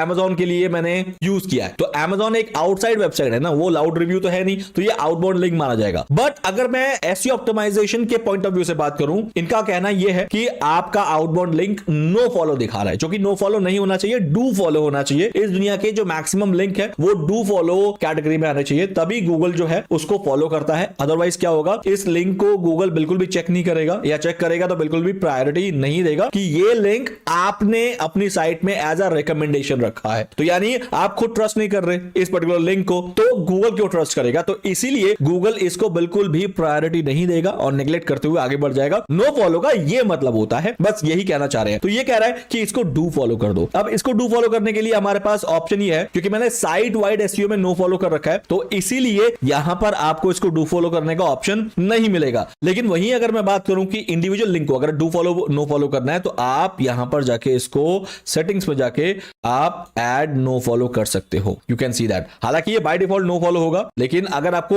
अपने खुद से नो फॉलो करना है तो आप इसको क्लिक कर दोगे तो नो फॉलो हो जाएगा। बट मैं चाहूंगा कि आप इसे नो फॉलो नहीं रखो, आप डू फॉलो रखो। हाँ, अपने से बड़ी वेबसाइट को खाली आपको डू फॉलो रखना है, बट अगर आपसे छोटी वेबसाइट है जिसका रेपुटेशन उतना स्ट्रांग नहीं है, तो आपके लिए रिस्क हो जाएगा उसको डू फॉलो करना, तो आप उसको नो फॉलो कर सकते हो अनटिल एंड अनलेस आप अपनी छोटी वेबसाइट को बहुत ज्यादा ट्रस्ट करते हो। तो ये रही कहानी इस पर्टिकुलर पॉइंट की, जो कि मैंने आपको यहां पर समझा दिया है, as you can see that. तो ये वाला पॉइंट भी आई होप गाइज आपको क्लियर हो गया होगा। बाकी ये पॉइंट कुछ नहीं है, ये एसईओ पॉइंट ऑफ व्यू से पॉइंट नहीं है, तो हम इसको छोड़ सकते हैं। तो एडिशनल पॉइंट के हमने मैक्सिमम पॉइंट्स को जो है वो कवर कर लिया है। अब देखो गाइज, ये फिर से रेड हो गया, इसका मतलब क्या है कि इसको शायद ऑल टेक्स्ट दोबारा गायब हो गया इसका। तो जस्ट बिकॉज कि ये एलिमेंटोर का कोई अभी बग चल रहा है जिसके अंदर फीचर्ड इमेज पहले यहां पर था, फीचर्ड इमेज मुझे नहीं दिख रहा है यहां पर, तो इसीलिए वो वाला पॉइंट जो है वहां से हट गया कि आपका जो फोकस कीवर्ड है वो किसी भी ऑल टेक्स्ट में नहीं है। तो ये चीज वही बताई जा रही है। बाकी ये क्यों ऐसा हुआ है, यहां से फीचर्ड इमेज कहां चला गया, I need to check that. अब हमें बढ़ना चाहिए नेक्स्ट पॉइंट की तरफ, जो कि हमें यहां से फटाफट से करना है optimize, which is title readability. अब टाइटल रीडेबिलिटी में सारे के सारे ग्रीन इसलिए दिख रहे हैं क्योंकि सारे के सारे जो है हमने